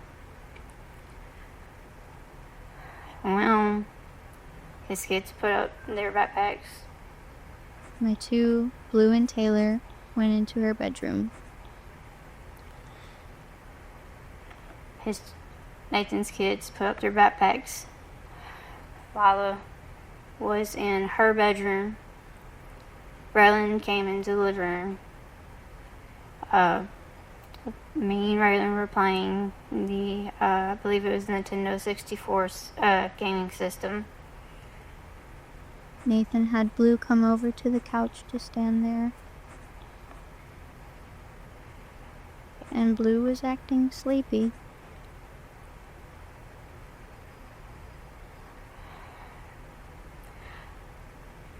I said maybe he just needs a little splash of water on his face. Maybe he'll be okay.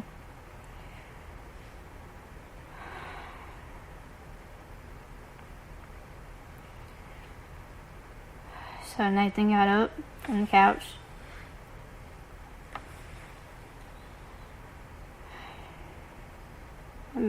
I guess, I don't know, for some reason he stuck his finger in Blue's mouth. He thought that there was something in his mouth, but I didn't see anything.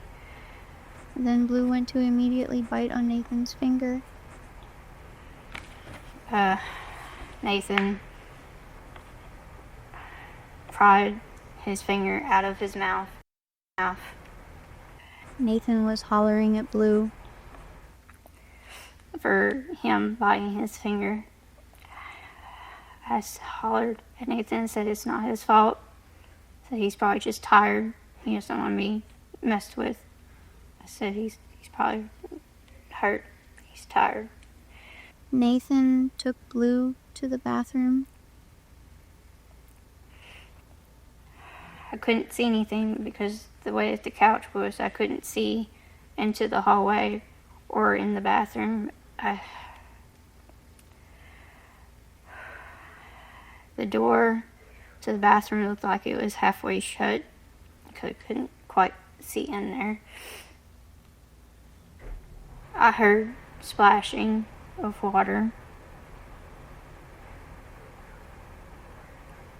I thought that Nathan had just took one of the jugs of water and maybe had just splashed water on his face. I didn't hear any screaming. I found it so odd that I didn't hear anything other than water. I said something's not right. I felt like something wasn't right. I hollered to Nathan towards the bathroom on the couch and asked him what's going on. He hollered back at me and said, "Nothing's wrong. Everything's okay." He pulled Blue from the bathroom and tried to make him walk to the living room. Head is wet.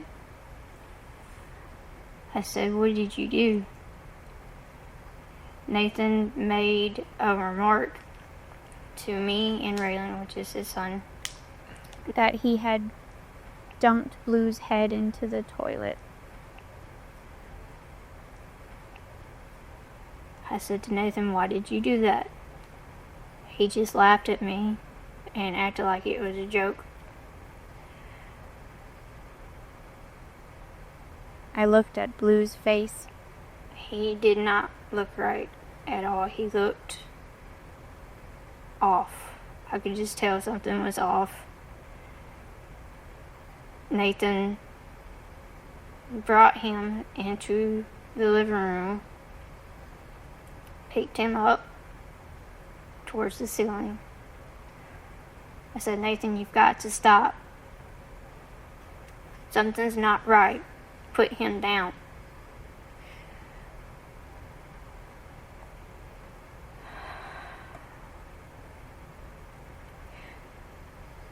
He set Blue on the floor. Would not get up.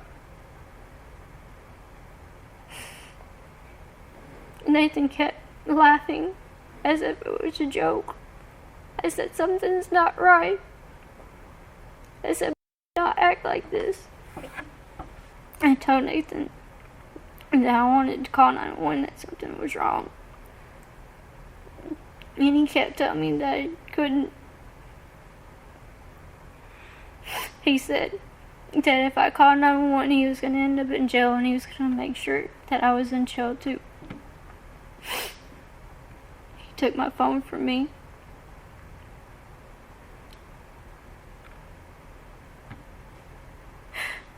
He told Raylan to go in the room with his sister because he did not want to see.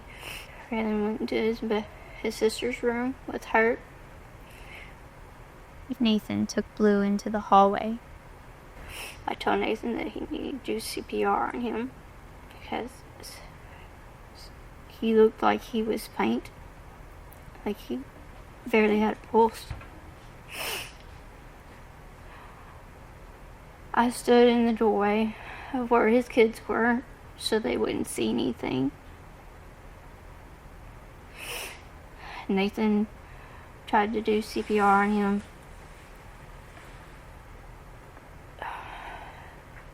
Some stuff had come out. I believe it was from his lungs. He was barely breathing. There was so much stuff on the carpet and everything. Nathan got up and went to the kitchen. He said he was going to grab some rags to try to clean up the mess. When he left, I was watching Blue, holding his hand, making sure he was okay. He stopped breathing. I hollered for Nathan. I said, "Nathan," he stopped breathing again.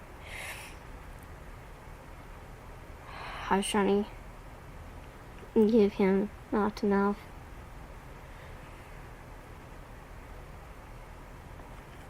All the taste and smell was the stuff that had come out previous.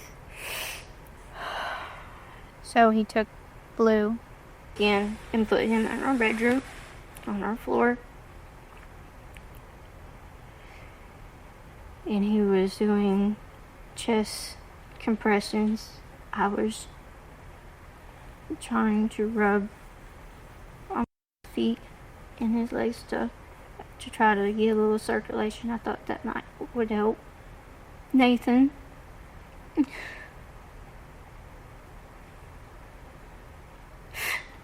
pulled me aside, and he kept telling me, he said, "God." I said, "No, he's not." I said, "We got to keep trying." He kept telling me that he was gone, that he was gone.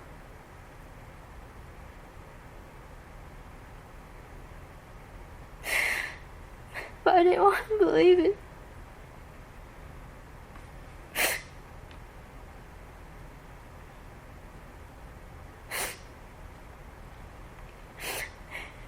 And I told, because he wrapped him, or I thought he had, he told me he wrapped him in a blanket. And I said, "I can't do this." I said, "I can't live with the fact that he's gone like this.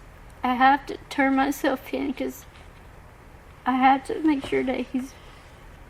I told him it wasn't right. That he was gone and he wasn't buried properly. I just wanted to turn myself in. He kept telling me, making me feel bad that he's got kids, saying that he would never get to see his kids again.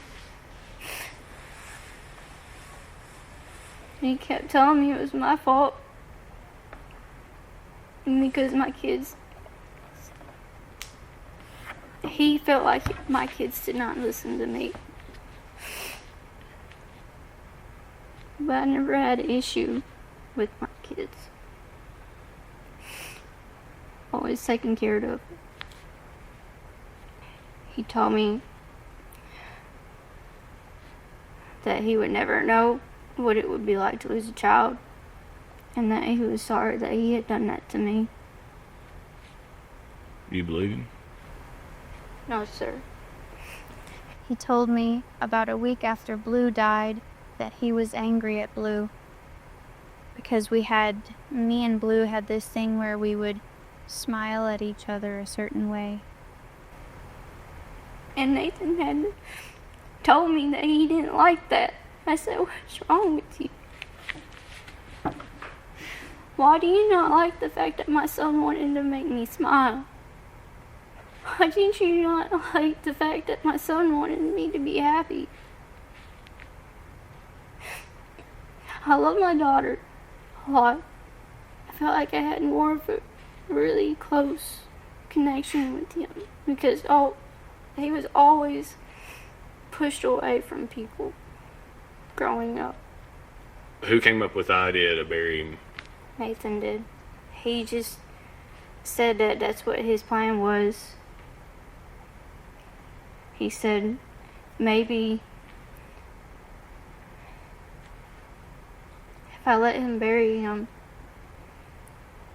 that he could get away with it for a little while and then try to move off somewhere. And I told him it's not right. He kept saying he was going to bury him somewhere else, and I said, I want him close to me because he's my baby. So you knew he was just going to bury him someplace. Yes, sir. And so did you just agree to at the house just so he could be close to you? Yes, sir. I didn't want any animals or anything to get to him. I felt really strange being in a house itself where he was buried. Walking by him every day was torture to me. I can imagine. Knowing his kids are walking every day like that. And his sister asking me, I don't even know what to say. I don't even have an answer. All I can do is hold her and cry with her. Why didn't you tell anybody, Ashley?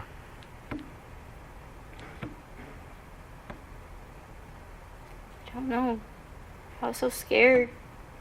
But I wanted to. Why were you scared? I was scared that he was going to make sure that I went down with him. He told me that. He told me he wanted that if I went to the police, that he was going to make sure that I went down with him. Ashley, did you have anything to do with killing Blue? No, sir. Who did it? Nathan. Anybody else help him? No, sir. Anybody else help bury him? No, sir. Did you help bury him? No, sir. Did your dad? No, sir.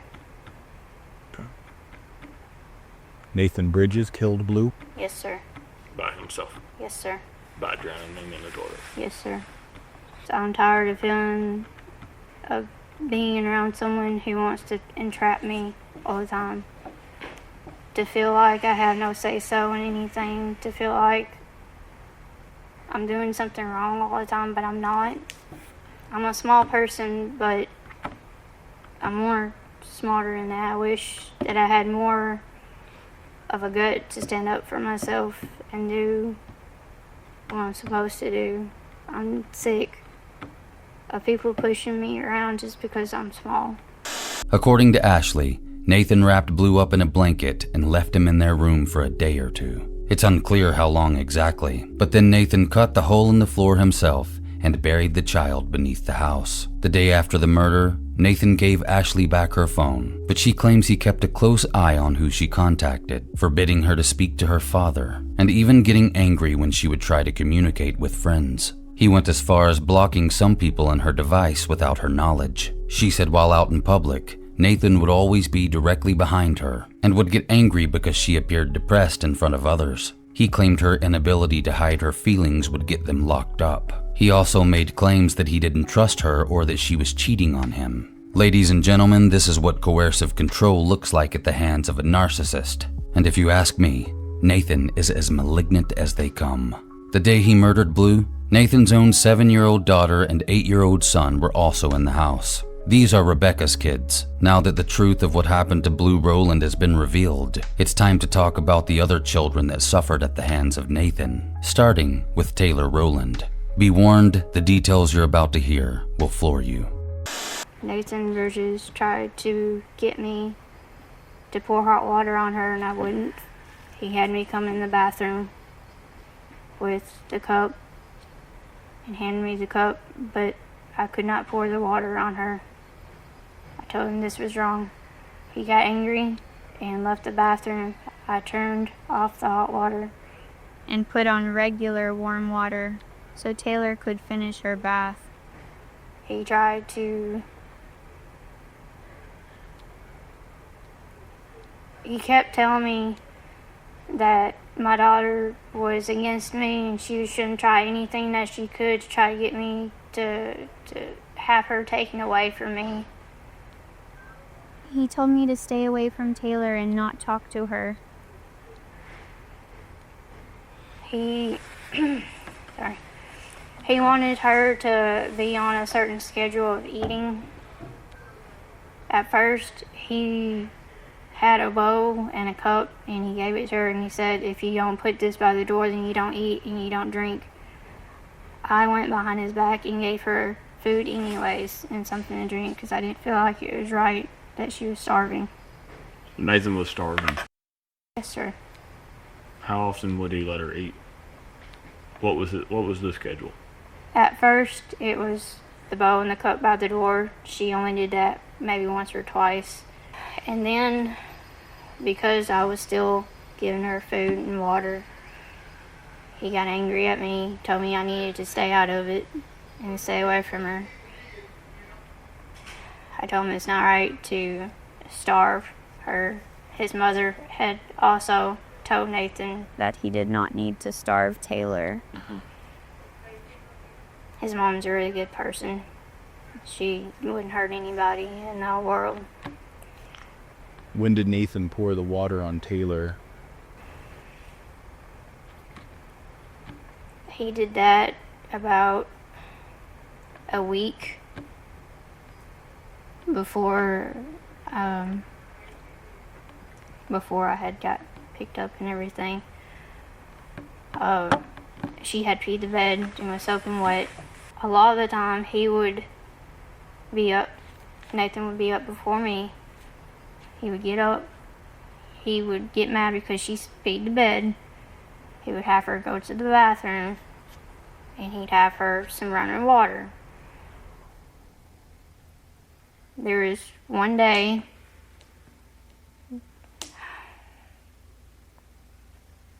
when I heard her screaming. I said, what's going on? Went to the bathroom. He's pouring hot water onto her from her head and then sometimes on her front and then on her back. He then tries to hand me the cup with the hot water and tells me that I need to pour hot water on her. I have the cup in my hand. I pour the water. But the water does not touch Taylor. He gets angry at me. Nathan does. Me and Nathan are arguing. He leaves the room. I turn the hot water off and give her a normal bath for her to finish. I'll help her with her clothes. I give her dry clothes. I put her wet clothes into the dryer. She goes into her room. Nathan turns off her light, her bedroom light. Nathan then goes into the kitchen and fixes Taylor a sandwich. I said, okay, thank you for fixing her a sandwich. I hear Taylor coughing. And I said to Nathan, what kind of sandwich did you fix? He said, I gave her a peanut butter sandwich with mustard on it. And was laughing. I told Nathan, why would you give her a sandwich with mustard on it? I go back to the bedroom to check on Taylor. She's not really talking, but trying to, cough or say something. And she kind of goes out and starts shaking. So I'm immediately like, okay, she's probably having a seizure right now. I take her out of her bedroom. I lay her on her side, wrap her up, and I'm holding her. Her face is immediately swelling up. And she's got this mark on her chest. And I asked Nathan, I said, what is that mark? It looks like it's a burn mark. And he said, oh, that's just hives. She's probably having an allergic reaction. I said, no, this looks like a burn.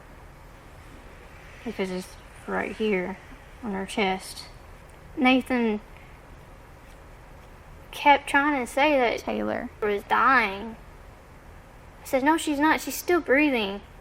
Nathan keeps coming into the hallway and tries to breathe into her mouth, but I keep telling him, why you keep doing that? You need to stop. She's breathing just fine. But he keeps coming in there, and I told him to stop. She's breathing. She does not need air if she's breathing. So Nathan says, okay, I'm out of it. He goes to sit on the couch in the living room. I stay in the hallway with Taylor for the rest of the night. To make sure she was okay, I kept a hold of her, and whenever she would start shaking again, I would just hold her and I would talk to her. I had some off-brand of Benadryl that I gave her a little bit of, and her swelling started going down. Her whole face was swollen, her neck was swollen, and her eyes were swollen shut. I took from the peanut butter? It's either from the peanut butter or the mustard. She's never had an allergic reaction before. This is the first time that she's had one. Right. Was that a burn on her chest?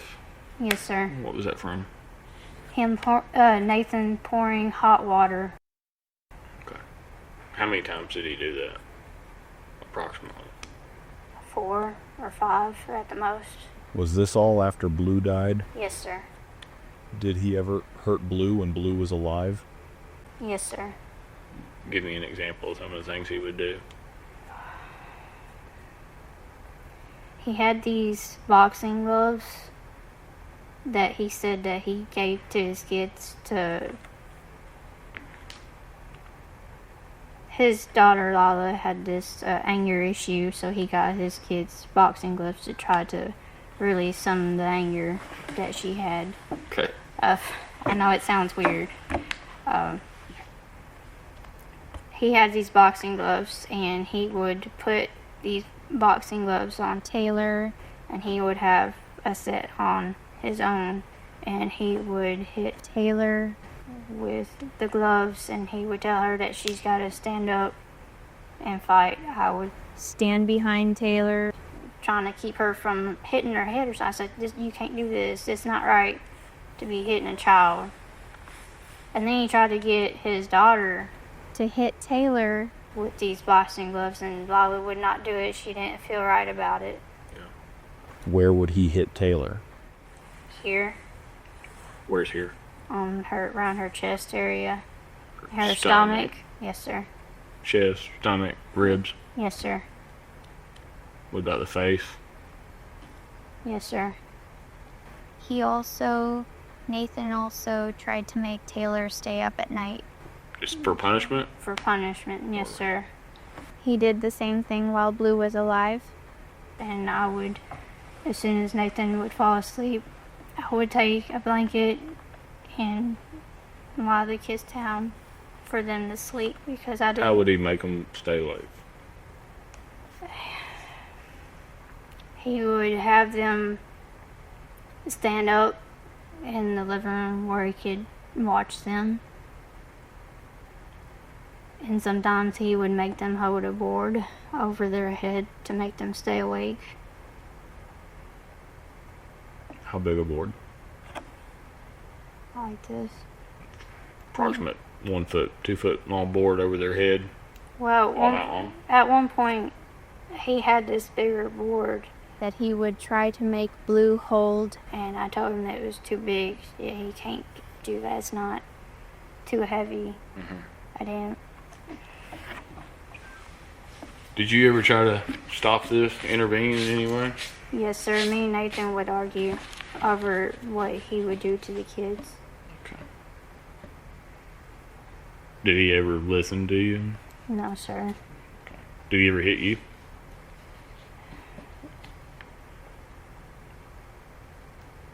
I don't... Like, they weren't hard. It was mostly him putting his hands around my neck, or he would grab my arm Why didn't you ever tell anybody about any of this, Ashley? I feel like I freeze when things happen. Since I was 18, I've always been with people that were abusive. And when things happen like that, in the past, have asked for help. And I just feel like I don't get the right help that I need. And I end up freezing. And I end up having like an anxiety attack. When things happen, people yell at me in certain ways. When people throw things, I freeze. I try to put my voice out there, but I feel like I'm not loud enough. I feel like I'm not strong enough to be against anyone. And I feel like if I ask for help, I'm not going to get the right help that I need. He made sure that I wasn't able to talk to my dad. My dad even came to the house at one point about a couple weeks before I came here and was trying to talk to me. And Nathan forced me to stay in the bedroom with his kids, Lala's bedroom. He would make me stay back there with them. And so you were home when your dad came to the house and was beating on the door? Yes, sir. I wanted to answer the door so I could talk to him, but Nathan would not let me. He said I had to stay in the bedroom with the kids and be quiet. He even he yelled at Lila for playing in her room. We were watching a movie in her room. So he just wanted to make it look like nobody was home? Yes, basically. sir. Yes, sir. Did Nathan ever talk to your dad? Did he answer the door? No, sir. He kept everything shut. My dad left a note on the door. What'd the note say? It just said that, Ashley, please talk to me. I want to see the kids. Y'all have a dog crate? Yes, sir. Tell me about the dog crate. And you know why I'm asking? Yes, sir. I believe that at one point when Nathan hid Blue's body, he put Blue in the dog crate. He wouldn't tell me where he was, but I just had a feeling that's where he was at one point. Do you ever put Taylor in the dog crate?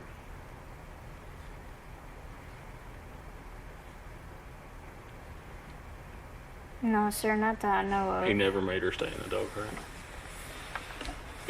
I'm just getting information. I'm trying to clarify, okay? If you don't remember, you never saw him do it, then I that's don't fine. remember, sir. Okay. Okay. I remember him trying to put her in the closet at one point for punishment. Okay. Did you ever make her stand on the dog crate? Yes, sir. For how long? An hour. Too long for her to... She's like me, she doesn't have very good balance. And when I tried to help her with school, he said he was afraid of what she might say if I put her in public school. I was trying to put her in Palestine at that time. So I put her in homeschool, and I would try to teach her in the kitchen how to write her name and do regular schoolwork, because I would have these workbooks that my dad had gave me last Christmas, and I would have her work in the workbooks, and everything would be fine.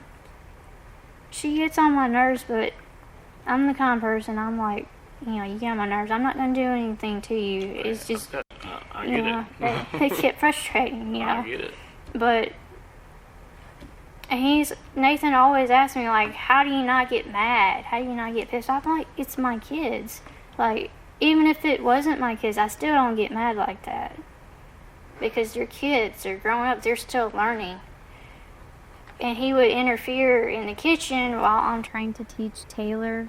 And he'd get mad at her and he'd, like, hit her hand. And at one point he stabbed her with the pencil. I'm like, why are you doing this?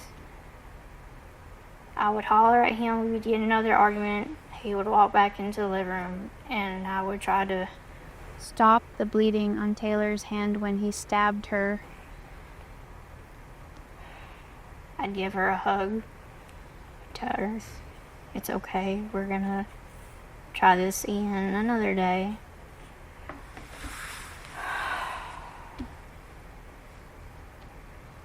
She wanted to learn. She wanted to do good.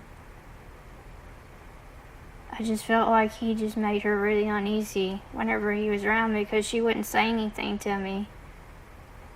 But I could just feel it when he would walk in the room. She would be shut down, like how I would feel when someone's doing something to me whenever I know. Did you ever hurt her No. intentionally because you were out of anger No, sir. or meanness? No, sir. Who cut her hair? Nathan did. I heard Taylor squirm around a little bit. I asked Nathan, what's going on? Is she okay? And he said he would holler back at me and say, oh, she's fine. She just doesn't want to get her hair cut. He's done cutting her hair. He cleans up the mess, I guess, because I didn't see any hair on the floor of the hallway or the bathroom. He opens the door and he shows me her hair. I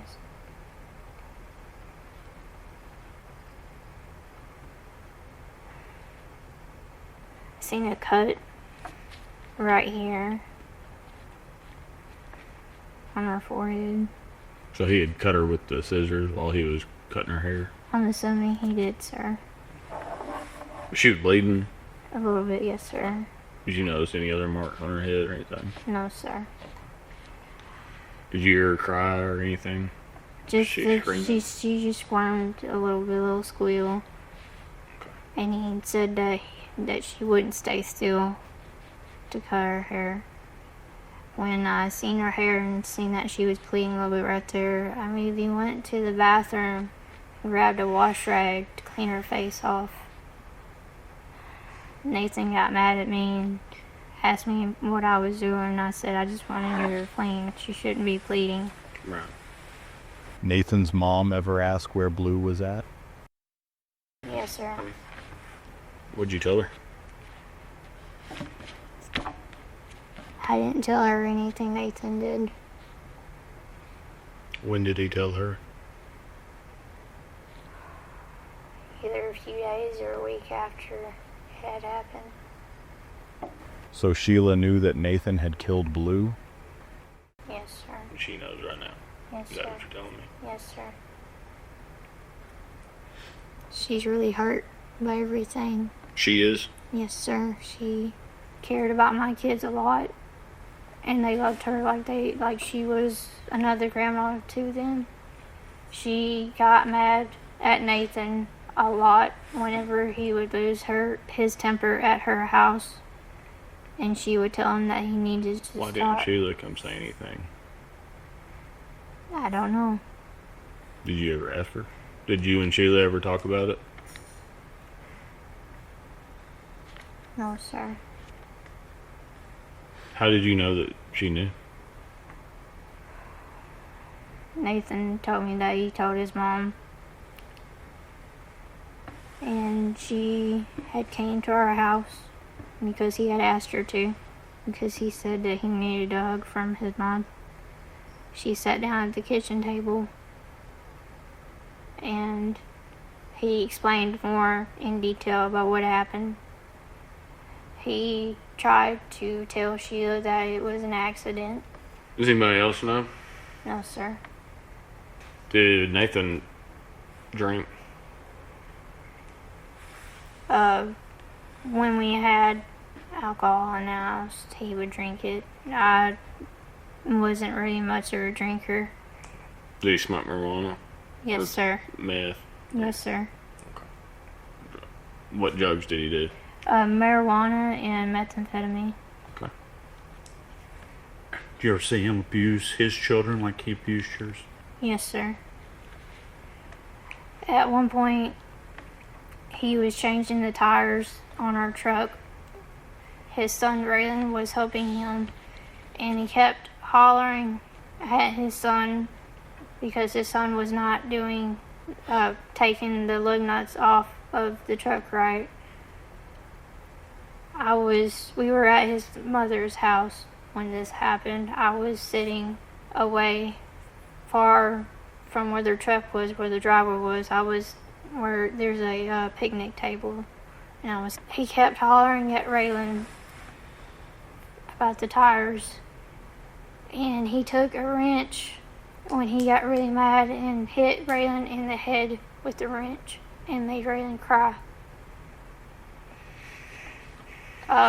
When he went to work on the house in Forest City, he took me and all the kids with him to the house to work whenever he got his kids half the days during the week.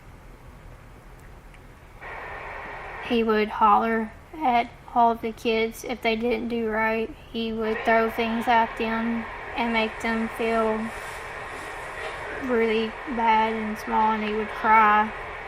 Ashley's final interview concluded shortly after this. She went on to describe how Nathan had hit Blu in the head with a boa level, leaving him bleeding just a day or two before he was killed. This was yet another incident Nathan claimed was an accident that left the child in a state that saw Ashley needing to clean him up with towels. She also admitted that the reason Nathan was banging Blu's head against the dash and steering wheel of her truck on the day he was murdered was because he had wet himself.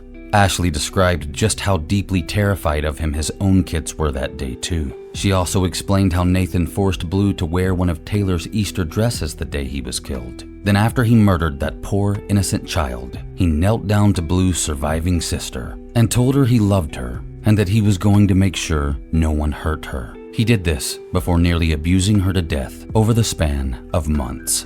After Blu was buried under that house, Nathan's own kids were left too afraid to look him in the eyes or talk to him. This just further displays the devil beneath Nathan's public persona, the monster in control of the mask. Ashley was asked point blank if Nathan had ever SA'd any of the children. She said she didn't know. But I have my suspicions. There are censored parts of this investigation in the public records and interviews that make me think this sack of useless flesh and rot was capable of anything. And I think Nathan's darkness stretches even deeper. This is my theory.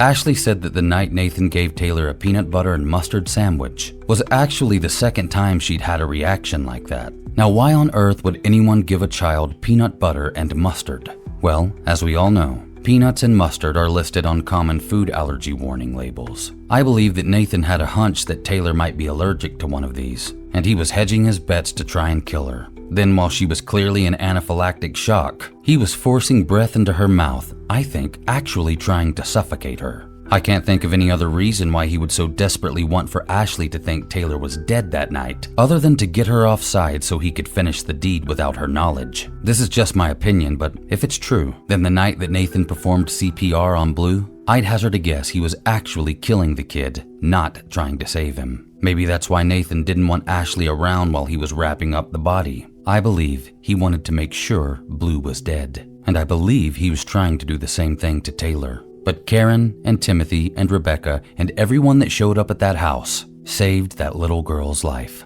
Nathan is one of the worst people to ever walk this earth. I hope prison is a horrible ride for him. I hope everyone inside knows what he did. It'd certainly be a shame if word got around his facility and he ended up coming face to face with that which he forced on others. Regardless, if there is a hell, there's a scalding chair there waiting with his name on it. And then there's Ashley, the most useless mother in the state of Arkansas. Her own sister detested her well before this. Ashley's firstborn son was removed from her care. She never deserved kids. She spent her police interviews feeling sorry for herself and trying to bait the detectives into the idea that she was simply under the control of puppet strings, operated by a monster in the shadows. And while that's somewhat true, there were so many opportunities for her to protect her children. There weren't just signs. She witnessed their slow destruction and failed to act, failed to fight, failed to sacrifice when required. She failed to do what a mother does, even while people who actually cared desperately tried to reach out.